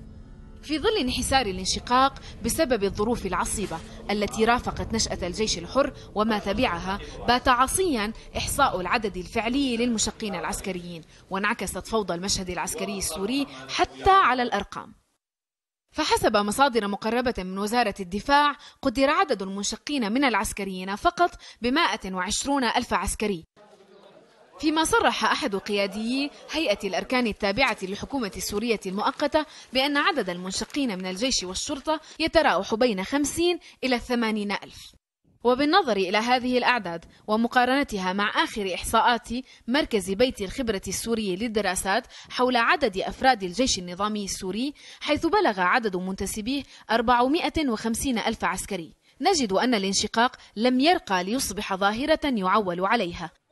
إذن ماذا بقي من فصائل الجيش الحر وأين هو موقعها على الخارطة العسكرية في سوريا؟ أصدر مركز كارتر الأمريكي مؤخرا تقريرا عن الفصائل المعتدلة في سوريا، ففي المنطقة الشمالية نجد كل من الفرقة 13 ولواء فرسان الحق، والفرقة 101 مشاة ولواء صقور جبل الزاوية، واللواء الأول مشاة، ألوية الأنصار وتجمع كتائب وألوية شهداء سوريا ولواء العاديات، وجيش المجاهدين في حلب وحركة نور الدين الزنكي. أما حركة حزم وتجمع صقور الغاب فيتمركزان في المنطقة الوسطى، فيما تنشط في كل من درعا والقنيطرة ألوية العمري ولواء اليرموك وجبهة أنصار الإسلام وفرقة الحمزة وفرقة فجر الإسلام ولواء أنصار السنة ولواء عمود حوران. أما في ريف دمشق والمنطقة الجنوبية فنجد لواء المهاجرين والأنصار ولواء توحيد كتائب حوران والفوج الأول مدفعية والمجلس العسكري ولواء شباب السنة ولواء الأنفال واللواء الأول وألوية شهداء دمشق. ساهم التمييز الذي اعتمدته الولايات المتحدة بخصوص القوى المعتدلة وغير المعتدلة في تأزيم العلاقة بين القوى المسلحة ميدانيا، فأصبحت فصائل الجيش الحر التي شملتها قائمة الاعتدال الأمريكية الهدف الأبرز لكل الأطراف. لماذا تقاتلوننا؟ اذهبوا وقاتلوا النظام، اذهبوا واسمتوا على جبهات مورك، اذهبوا إلى هدف للفصائل التي استبعدت عن قائمة الاعتدال والدعم، وبذلك تضاءلت آمالها بالحصول على الاعتراف والدور في سوريا بعد سقوط النظام. وكذلك هدف للنظام وحلفائه حتى يقضي على أي كيان عسكري قد يحظى بدعم دولي لقتال عدوه غدا وقتاله هو بعد غد. قريبا قريبا ترون العجيبة صراعا رهيبا، وسوف ترى بعقر ديارك تكون المعارك لأجل دمارك حسام برا. دخل تنظيم الدولة الإسلامية على المعادلة العسكرية المناوئة للنظام ومعارضيه في آن معا، ومع امتلاكه لمقومات الاستمرار والتمدد عاد السؤال مجددا عن قدرة ما تبقى من الجيش الحر والمعارضة المسلحة المبعثرة على دحر قوات النظام السوري وتنظيم الدولة، خاصة بعد أن اندثرت فصائل كحركة حزم وجبهة ثوار سوريا والفرقة 30 كثمن لتلقيهم دعما أمريكيا تخلى عنهم بمجرد دخولهم للأراضي السورية، كما حصل مع الفرقة 30 التي غدا عناصرها بين قتيل وجريح خلال يوم واحد إثر اقتتال مع جبهة النصرة واستغلال طيران النظام الخلاف ليلاحق من فر منهم ليقصفه دون أي رد فعل أمريكي فعال. في المقابل فإن التحالف الدولي اعتمد على الوحدات الكردية وقدم لهم دعما جويا حولهم لذراع عسكري بري استخدمه لإخراج تنظيم الدولة الإسلامية من عين العرب كوباني وتل أبيض العربية ومناطق أخرى ممتدة على طول الحدود، فغدت هذه القوة جارا لدودا لتركيا. وفي الوقت ذاته بعد دعم روسي إيراني لقوات النظام تنصلتا منه طويلا، دخلت الطائرات الروسية بحجة محاربة الإرهاب المتمثل في تنظيم الدولة الإسلامية، إلا أنها استهدفت في غالب غاراتها مواقع الجيش الحر على مرأى ومسمع المجتمع الدولي الذي أيقظ بتقاعسه الدب الروسي من سباته الطويل.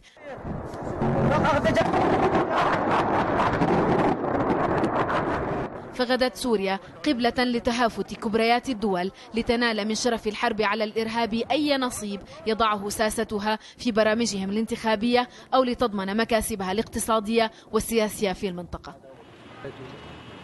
لا يعد سابقة تاريخية أن يتقدم التطرف ليملأ الفراغ الذي أحدثه انهيار النظام السياسي والانفلات الأمني في بلد سادها الدم والفوضى ل4 سنين طوال. وليس بغريب أن يتجلى هذا الفراغ بعدم ظهور بديل موضوعي على الصعيد السياسي والعسكري. أجل الإله وكل شيء غالي إله در معسكر الأبطال وقع الرصاص على وبات رهانا شبه خاسر جمع المنشقين خاصة والمعارضة المسلحة بشكل عام تحت راية موحدة وتدريبهم ليكونوا حجر الأساس الأول في بناء جيش قادر على بسط الأمن والاستقرار في البلاد. بعد أن تناثروا في أصقاع سوريا والعالم هربا من الموت دون سلاح في ظل انعدام أفق الحسم في سوريا. النظام السوري وروسيا وميليشيات حزب الله وإيران من جهة، والمعارضة المسلحة من مدنيين وعسكريين منشقين من جهة أخرى، وتنظيم الدولة الإسلامية الثري المتمدد في المقابل، كلها لتحرير سوريا، كل حد زعمه ووفق رؤيته ومصالحه، ويبقى بينهم السوريون أو من بقي منهم يبكون قتلاهم وبلد كانت لهم وحدهم واليوم ضاع حماتها. والله مزعوج، والله مزعوج لأنه هاي دباباتنا وهذا العتاد وهذا العناصر. والله العظيم والله العظيم كل ما أشوف إنسان مقتول منه أو منه بزعل. Seymour Hersh is a legendary journalist, has broken many stories, including Abu Ghraib, the My Lai massacre. Now he writes another very interesting story in the London Review of Books. It is about how we have dealt with Syria and ISIS. There are a lot of twists and turns here. First of all, did the Obama administration do the right thing in trying to make sure that they toppled Bashar al-Assad, the dictator in Syria? Well, you might think, well, that's easy. We should be against dictators. Hold, and you'll see why that might not make as much sense as you think. And then some of the duplicitous actions of our allies, including Saudi Arabia and Turkey. And then the idea of whether there are any moderate rebels at all in Syria is also addressed. And finally, perhaps treason by some of the generals in the U.S. military. They might have been right, but they did it in a very, very wrong way, if you ask me. I'll tell you all about that as we go through the story. First, he explains that regime change has been something that the U.S. administrations have been in favor of for a long time. Now, you knew this during the Bush administration. They literally went in and invaded Iraq to do regime change, but in Syria, they'd been working behind the scenes. It started with Bush and continued into Obama. So let's tell you about that. He explains State Department cables made public by WikiLeaks show that the Bush administration tried to destabilize Syria and that these efforts continued into the Obama years. In December 2006, William Roebuck, then in charge of the U.S. Embassy in Damascus, filed an analysis of the, quote, vulnerabilities of the Assad government and listed methods that will improve the likelihood of opportunities for destabilization. Genius work. How did destabilizing Syria turn out for us? Okay. Now, they explain further. That's Roebuck, recommended that Washington work with Saudi Arabia and Egypt to increase sectarian tension and focus on publicizing Syrian efforts against extremist groups, dissident Kurds, and radical Sunni factions in a way that suggests weakness, signs of instability, and uncontrolled blowback, and that the isolation of Syria should be encouraged through the U.S. support of the National Salvation Front led by Abdul Halim Qaddam, a former Syrian vice president whose government in exile in Riyadh was sponsored by the Saudis and the Muslim Brotherhood.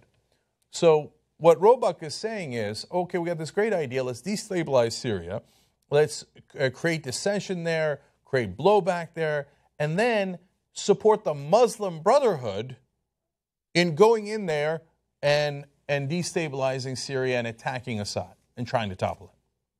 So for all those Republicans out there who said that Obama was working with the Muslim Brotherhood, it turns out there's a kernel of truth in it.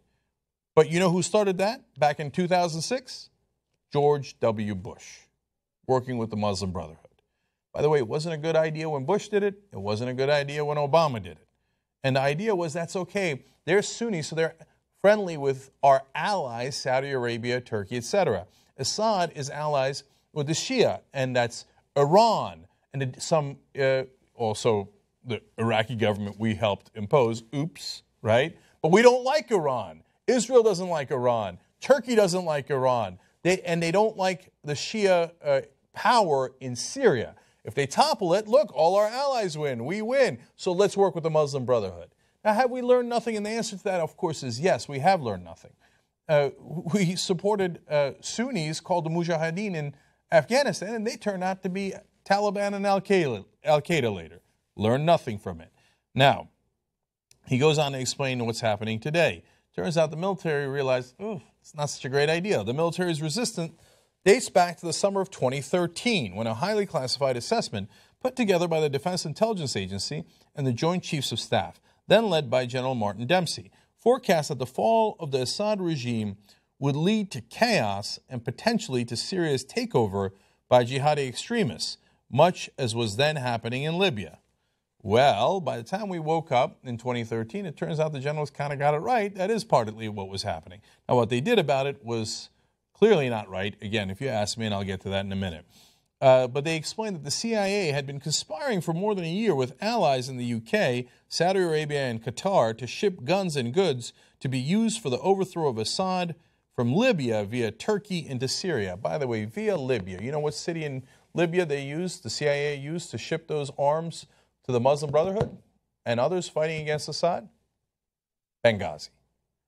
So we were hiding weapons in that Benghazi embassy that was attacked. Now, I don't believe that's the reason that it was attacked, and Seymour Hersh doesn't say that. It was a confluence of events that happened that led to that attack. But it turns out we were doing something that was pretty uncomfortable. And now, look, the CIA does a lot of work to funnel weapons into people who we believe are our allies. Whether they turn out to be our allies later is a different matter. But if you want to talk about a controversy in Benghazi, that's the one. So you might be wondering at this point, Jesus, why aren't Republicans attacking? I mean, here it is, some evidence that the Obama administration is funneling weapons through Muslim Brotherhood and it may be getting into the wrong hands through Benghazi. Why aren't they attacking? Well, number one, George Bush started the program. Number two, the guys who backed this program the most were Republicans like John McCain, Lindsey Graham, saying, we got to arm the moderate rebels. What moderate rebels? What are you talking about? As they explain here, there's almost no such thing. Now, we go to that. And our allies, what was their role in this? The new intelligence estimates singled out Turkey as a major impediment to Obama's Syria policy. The document showed, the advisor said, that what was started out as a covert U.S. program to arm and support the moderate rebels fighting Assad had been co-opted by Turkey and had morphed into an across-the-board technical arms and logistical program for all of the opposition, including Jabhat al-Nusra and Islamic State. The so-called moderates had evaporated, and the Free Syrian Army was a rump group stationed at an airbase in Turkey. The assessment was bleak, and there was no viable moderate opposition to Assad, and the U.S. was arming extremists. Al-Nusra, by the way, is a branch of Al-Qaeda, and Islamic State is ISIS. Can we say oops loud enough? When are we going to learn? When we pour in weapons to some area, it doesn't go to the people that we intend. And there's a thing called blowback. Apparently, we're never going to learn that lesson. Okay, now, how about these so-called moderate rebels? The Pentagon acknowledged in September that only 4 or 5 of its recruits were still battling Islamic State. A few days later, 70 of them defected to Jabhat al-Nusra immediately after crossing the border into Syria. So we're training these moderates in Turkey and some other small pockets, and they're like, all right, here we go. They get into Syria, and they're like, kidding, we're Al-Qaeda. 70 of them. How many do you have left? After all that training, and we're going to arm the moderate rebels. How many moderate rebels left? 4 or 5. Can you imagine a policy that's more disastrous? Okay. At the end of 2014, Jürgen Todenhofer, a German journalist who was allowed to spend 10 days touring ISIS-held territory in Iraq and Syria, told CNN that the Islamic State leadership were, quote, all laughing about the Free Syrian Army. They don't take them serious. Now, unrelated to this story, this week, one of the so-called moderate rebel leaders was killed. Unclear who killed him, but there's a lot of bombings going on, including the Russians. And the story talked about, well, his group was fledgling anyway.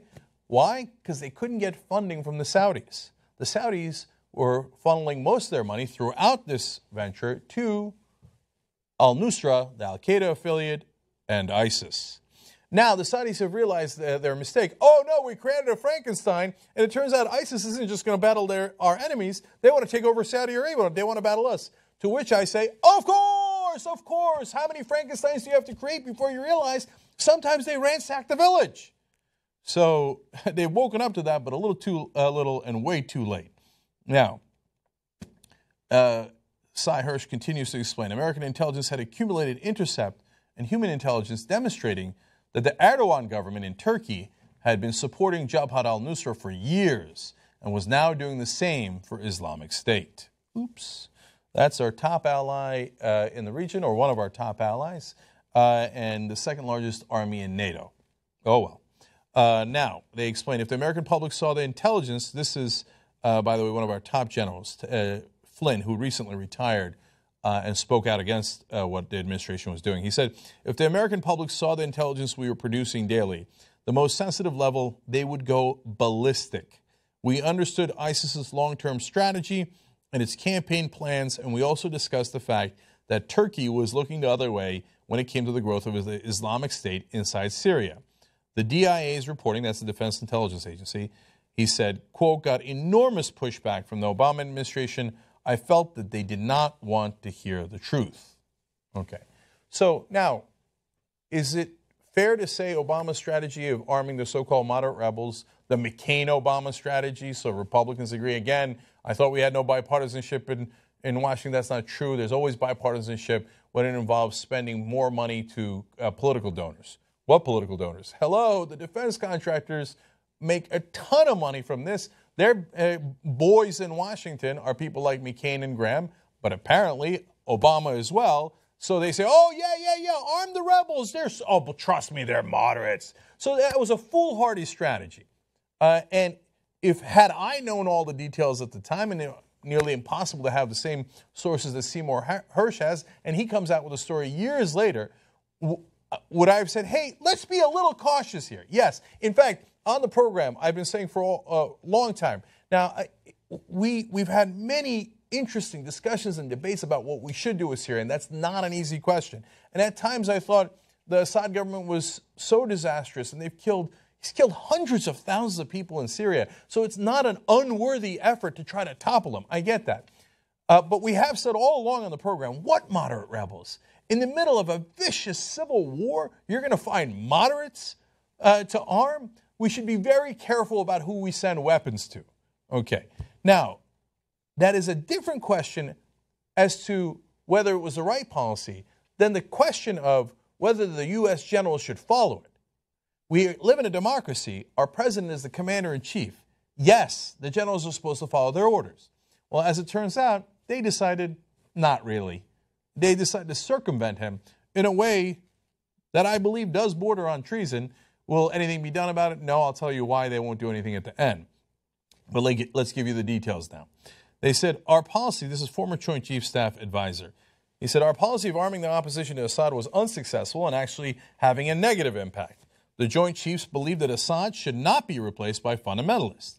Okay, perfectly valid opinion to have. They run it by the president. The president says, I disagree. So that's when you go and execute the president's decision. In this case, they did not. The Joint Chiefs felt that a direct challenge to Obama's policy would have had a zero chance of success. So, in the autumn of 2013, they decided to take steps against the extremists without going through political channels by providing U.S. intelligence to the militaries of other nations on the understanding that it would be passed on to the Syrian army and used against the common enemy, Jabhat al-Nusra and Islamic State. Again, the generals want to fight al-Qaeda and ISIS, wonderful. But if the commander-in-chief says, yes, we will fight them, yes, we're going to drop 9,000 bombs on them, as we have, but we're also fighting Assad, so you will follow my orders. And they go, not really, I don't want to do that, so I'm not going to fight Assad. In fact, I'm going to get him intelligence so that he could fight against our common enemy. I'm going to help Assad. If that's not treason, I wonder what the definition of treason is. When you say, I'm a general in the U.S. Army or U.S. military, I'm not going to listen to the commander-in-chief, I'm going to do whatever I want. Okay, Hersh explains, there was no direct contact between the U.S. and the Syrian military.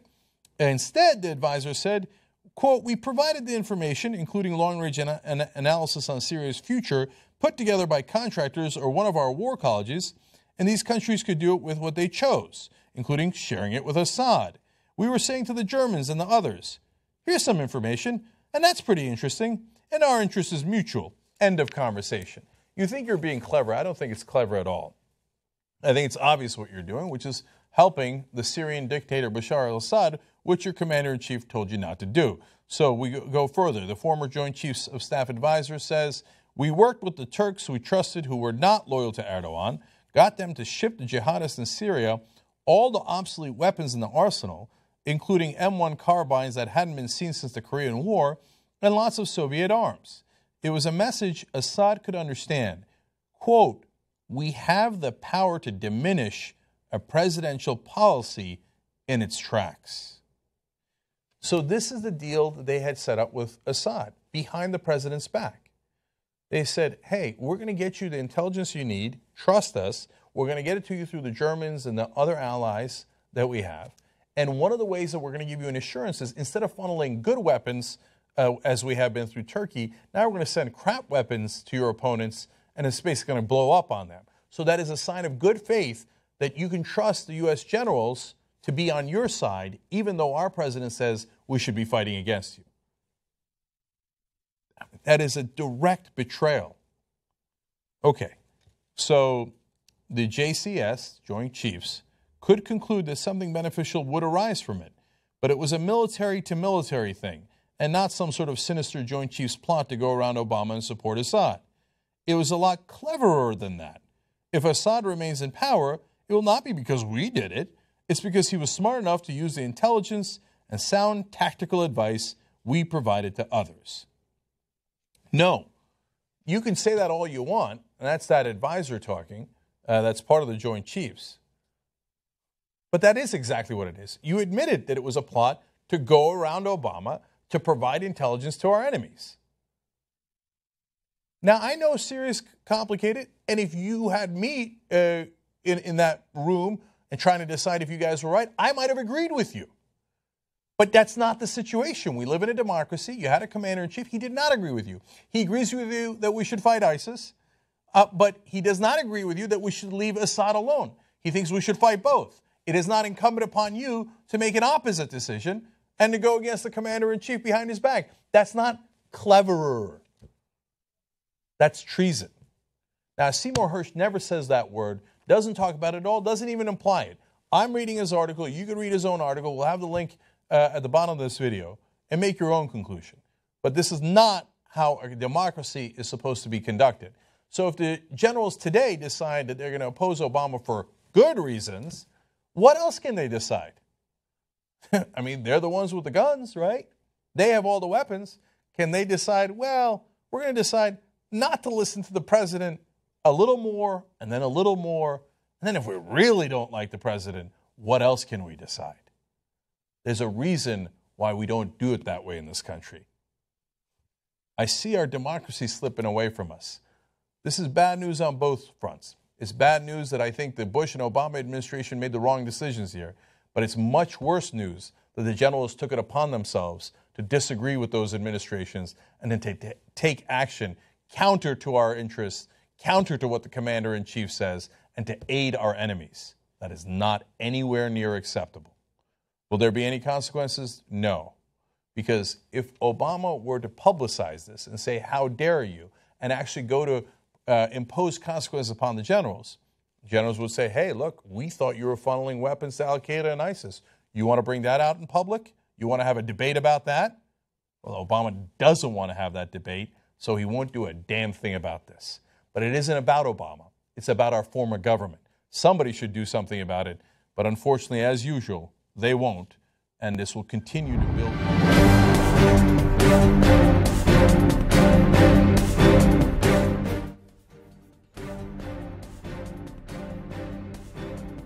I'm Stephen Ben-Danoon, and you're watching Israeli News Live. Here earlier this evening in Israel, at the Syrian border, we were able to catch some live footage of the action going on down in the towns of Syria. Just south of Damascus, there was fighting going on. You could hear explosions at different times within the space of about 30 minutes, as you'll be able to see in a few moments as we're reporting up there. And then we were able to film a few minutes after, doing a live report up there, the action going on in Syria, that is south of Damascus there. Now, whether or not it is the ISIS or if it is just the rebel forces fighting Asar Abbas's forces there, not quite sure. But take a look at this footage here that we took earlier, along with some of the photos that we took as the Israelis also are poised with their tanks on the Israeli side of the border there, watching closely, along with United Nations forces there, watching closely what is happening in Syria.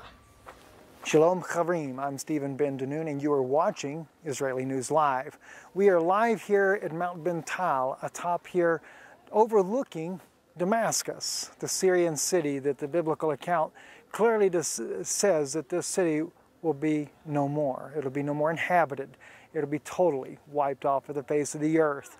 You can come up here pretty much at any time and you will see explosions happening in the city, either in Damascus or also the city to my right and to the left here. If you're facing that direction there, there is frequent bombs that go off there because of the fighting that is going on between ISIS and Bashar al-Assad and his forces there.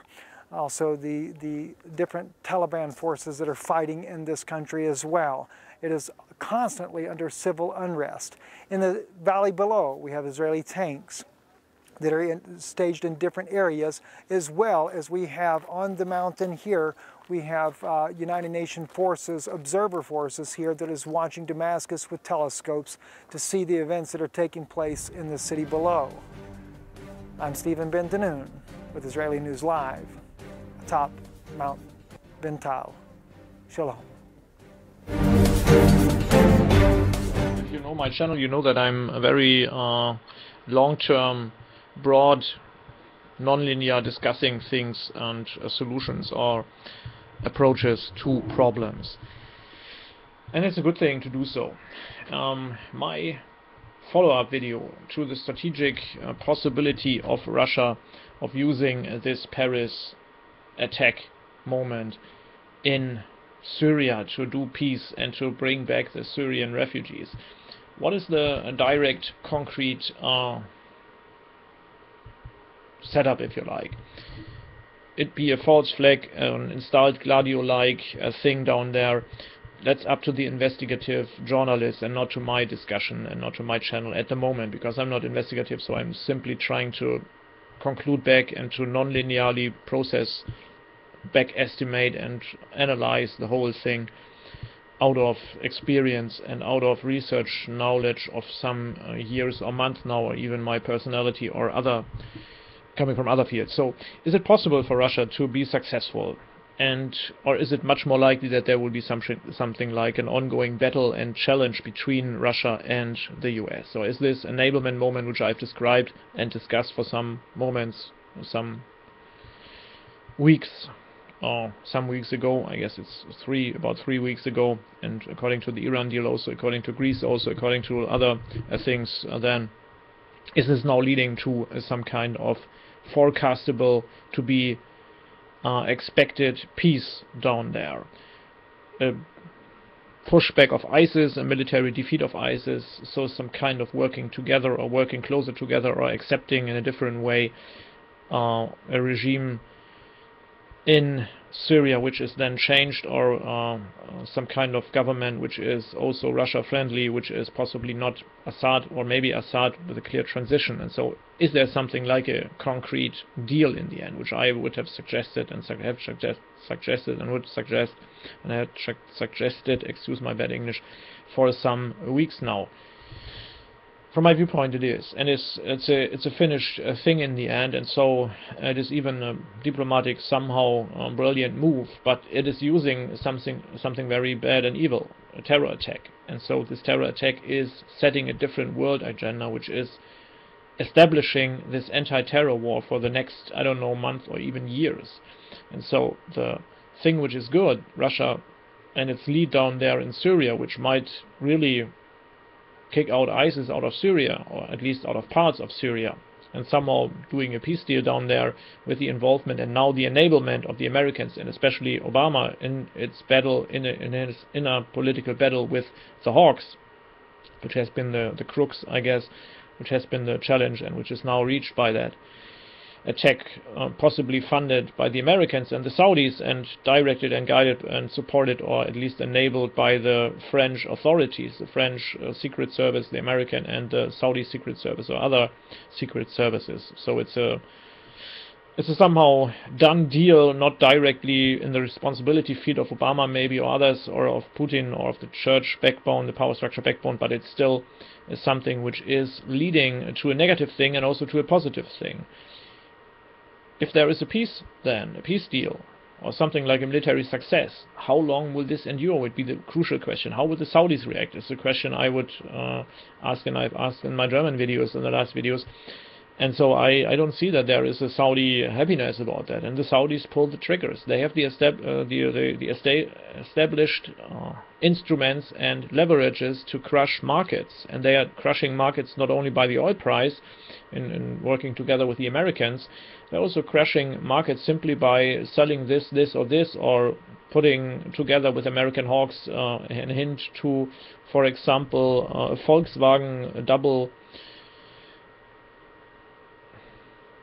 VW Volkswagen German car scandal, and blending out all other automobile companies which also do negatively change and cheat with the diesel ecological percentage numbers.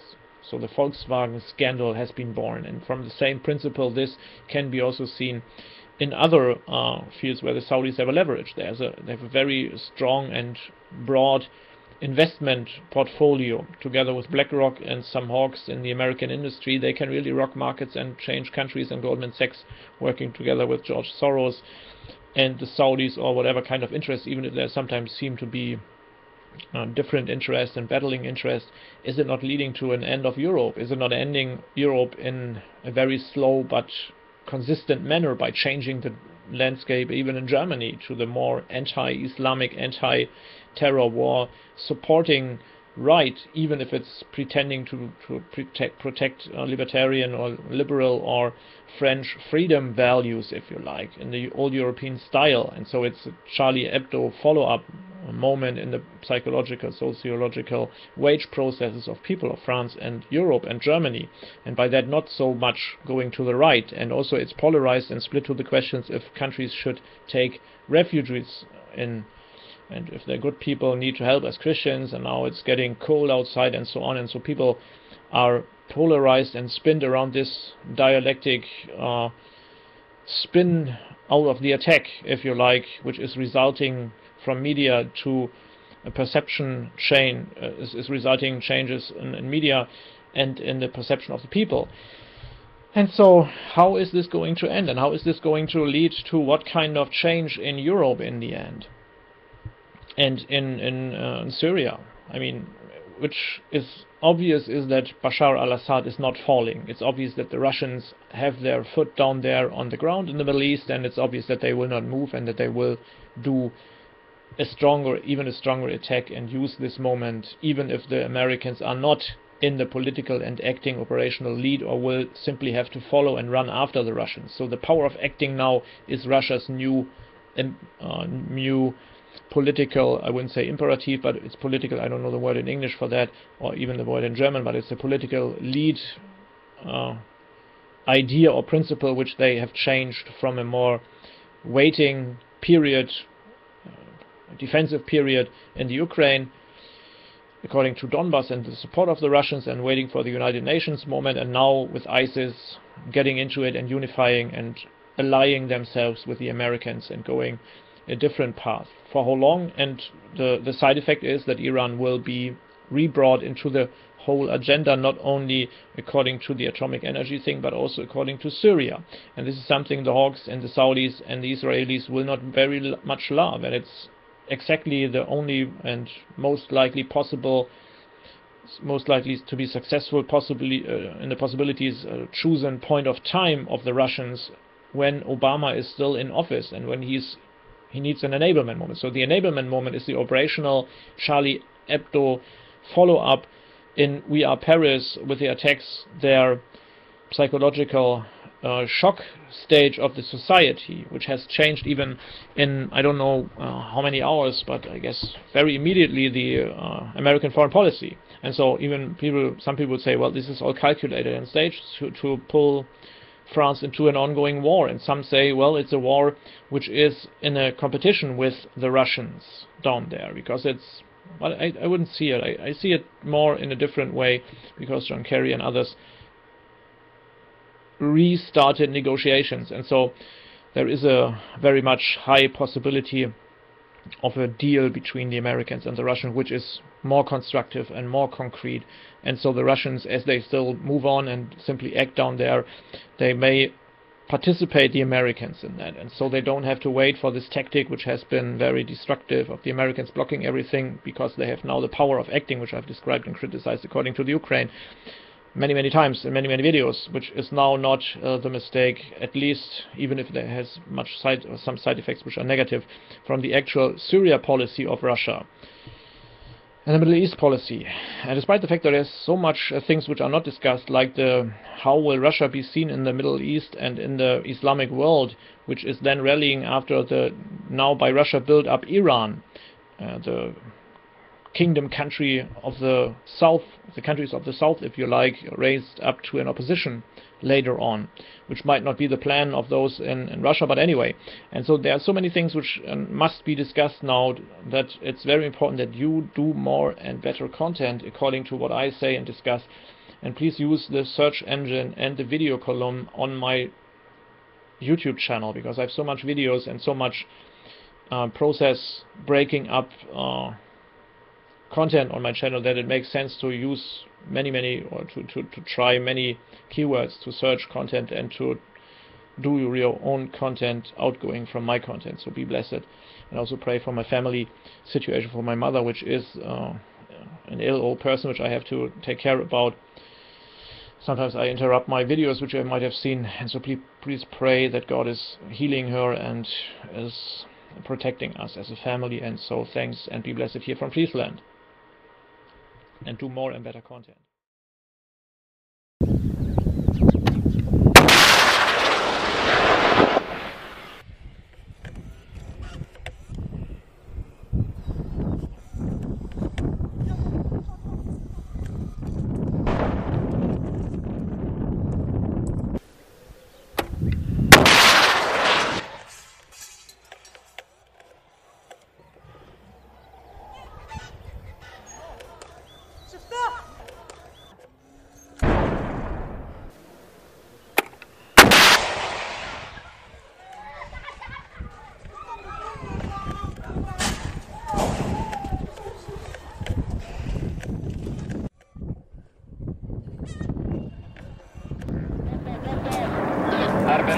يا ويلاه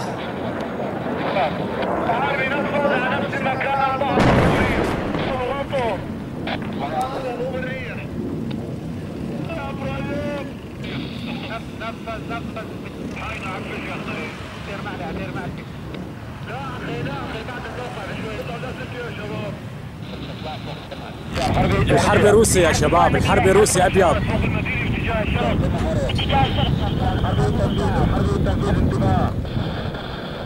الله اكبر الله اكبر، الله يحميكم.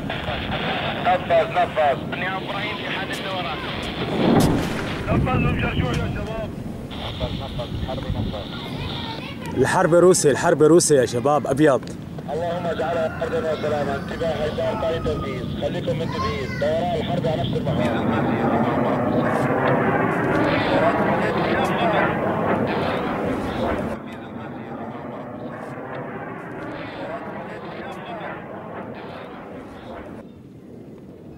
الله أكبر.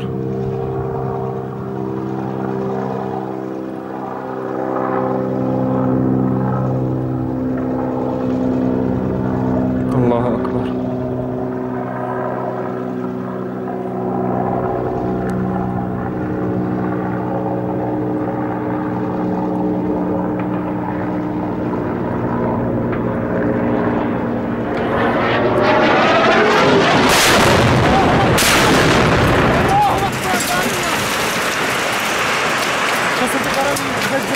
أكبر الله أكبر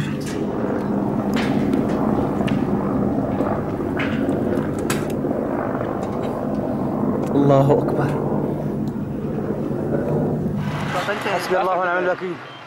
الطيران المروحي يجاب على جبهة مدينة تلبيسي. الله أكبر الله أكبر الله أكبر الله أكبر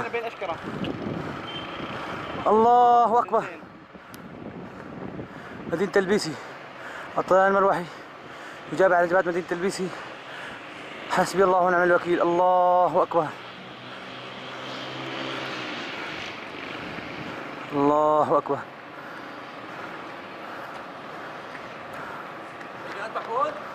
الله أكبر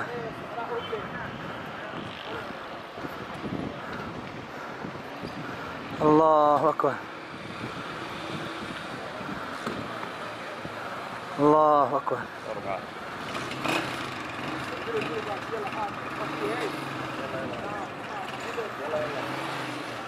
الله أكبر.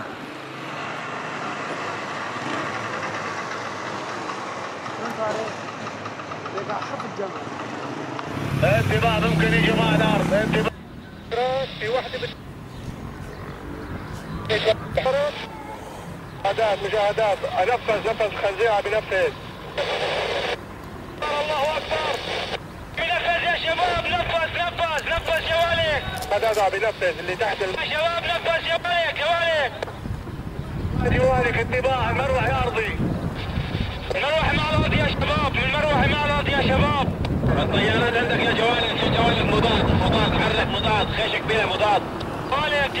جوالك فوها تبع المتون يا مضاد. يلا على فوها يلا يا اخي.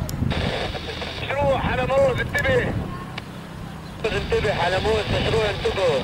ما بنزل غطي هذول تقاسم الرجال شباب.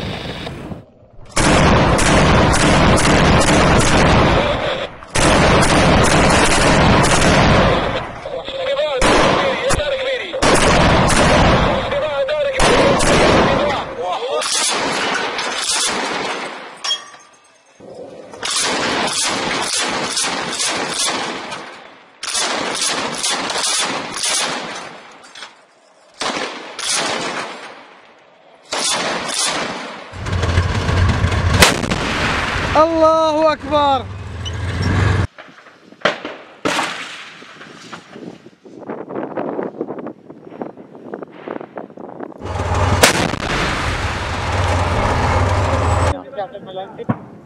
الله أكبر الله أكبر الله أكبر. أجل بالدار.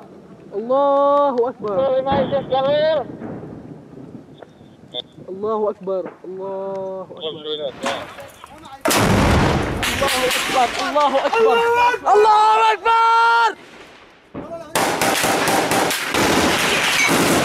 الله أكبر الله أكبر الله أكبر. مجاهدي جيش الإسلام. الله أكبر الله أكبر الله أكبر الله أكبر يا سيدنا. الله أكبر الله أكبر الله أكبر. مجاهدي جيش الإسلام. الله أكبر الله أكبر الله أكبر.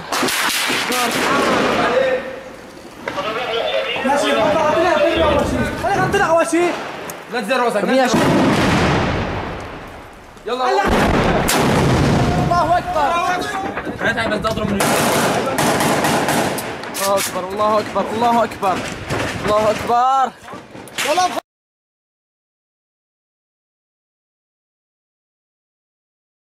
لله تعالى أحكامه واضحة لا لبس فيها، وجهاد الكفار حتى يعطوا الجزية عن يد وهم صاغرون قرره القرآن، والدولة الإسلامية طلبت منهم دفعها فرفضوا، بل وما زالت الطائرات الصليبية ومنها طائرات بلجيكا تقصف المسلمين في العراق والشام في الليل والنهار، تقتل الأطفال والنساء والشيوخ وتهدم المساجد والمدارس، بل كل مسلم تأمل تاريخ الإسلام وقبل ذلك آيات القرآن الكريم وأحاديث الرسول صلى الله عليه وسلم يعلم تمام العلم أن جهاد الكفار من قطعيات الإسلام، ومن قرأ تاريخ الإسلام عرف أن غزوات المسلمين لبلاد الكفر لم تتوقف إلا في العصور المتأخرة، وأن جند الإسلام كانوا في غزوات متتالية كبلاد الروم والبلغار وغيرها. فلسنا في صدد مناقشة هذا، فهو ثابت قطعي لا يحتاج إلى بيان. لكن المصيبة هي الغربة العظيمة التي يعيشها الإسلام، حتى بات الكثير منهم ينكر جهاد الكفار وينكر الغزوات المباركة في أوروبا الصليبية وغيرها. بل فاق الأمر ذلك، حتى أصبح بعض المنتكسين يعزي الكفار على قتلاهم والعياذ بالله، ويعتبر أن هذا الجهاد تشويه للإسلام، نعوذ بالله من الهلاك المبين.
يلا بابي.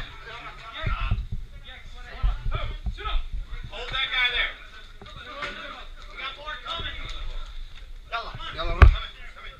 لا تخاف يلا.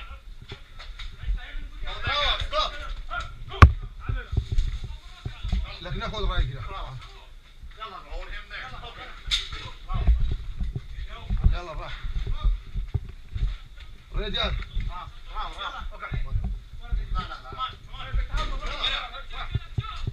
يلا راح.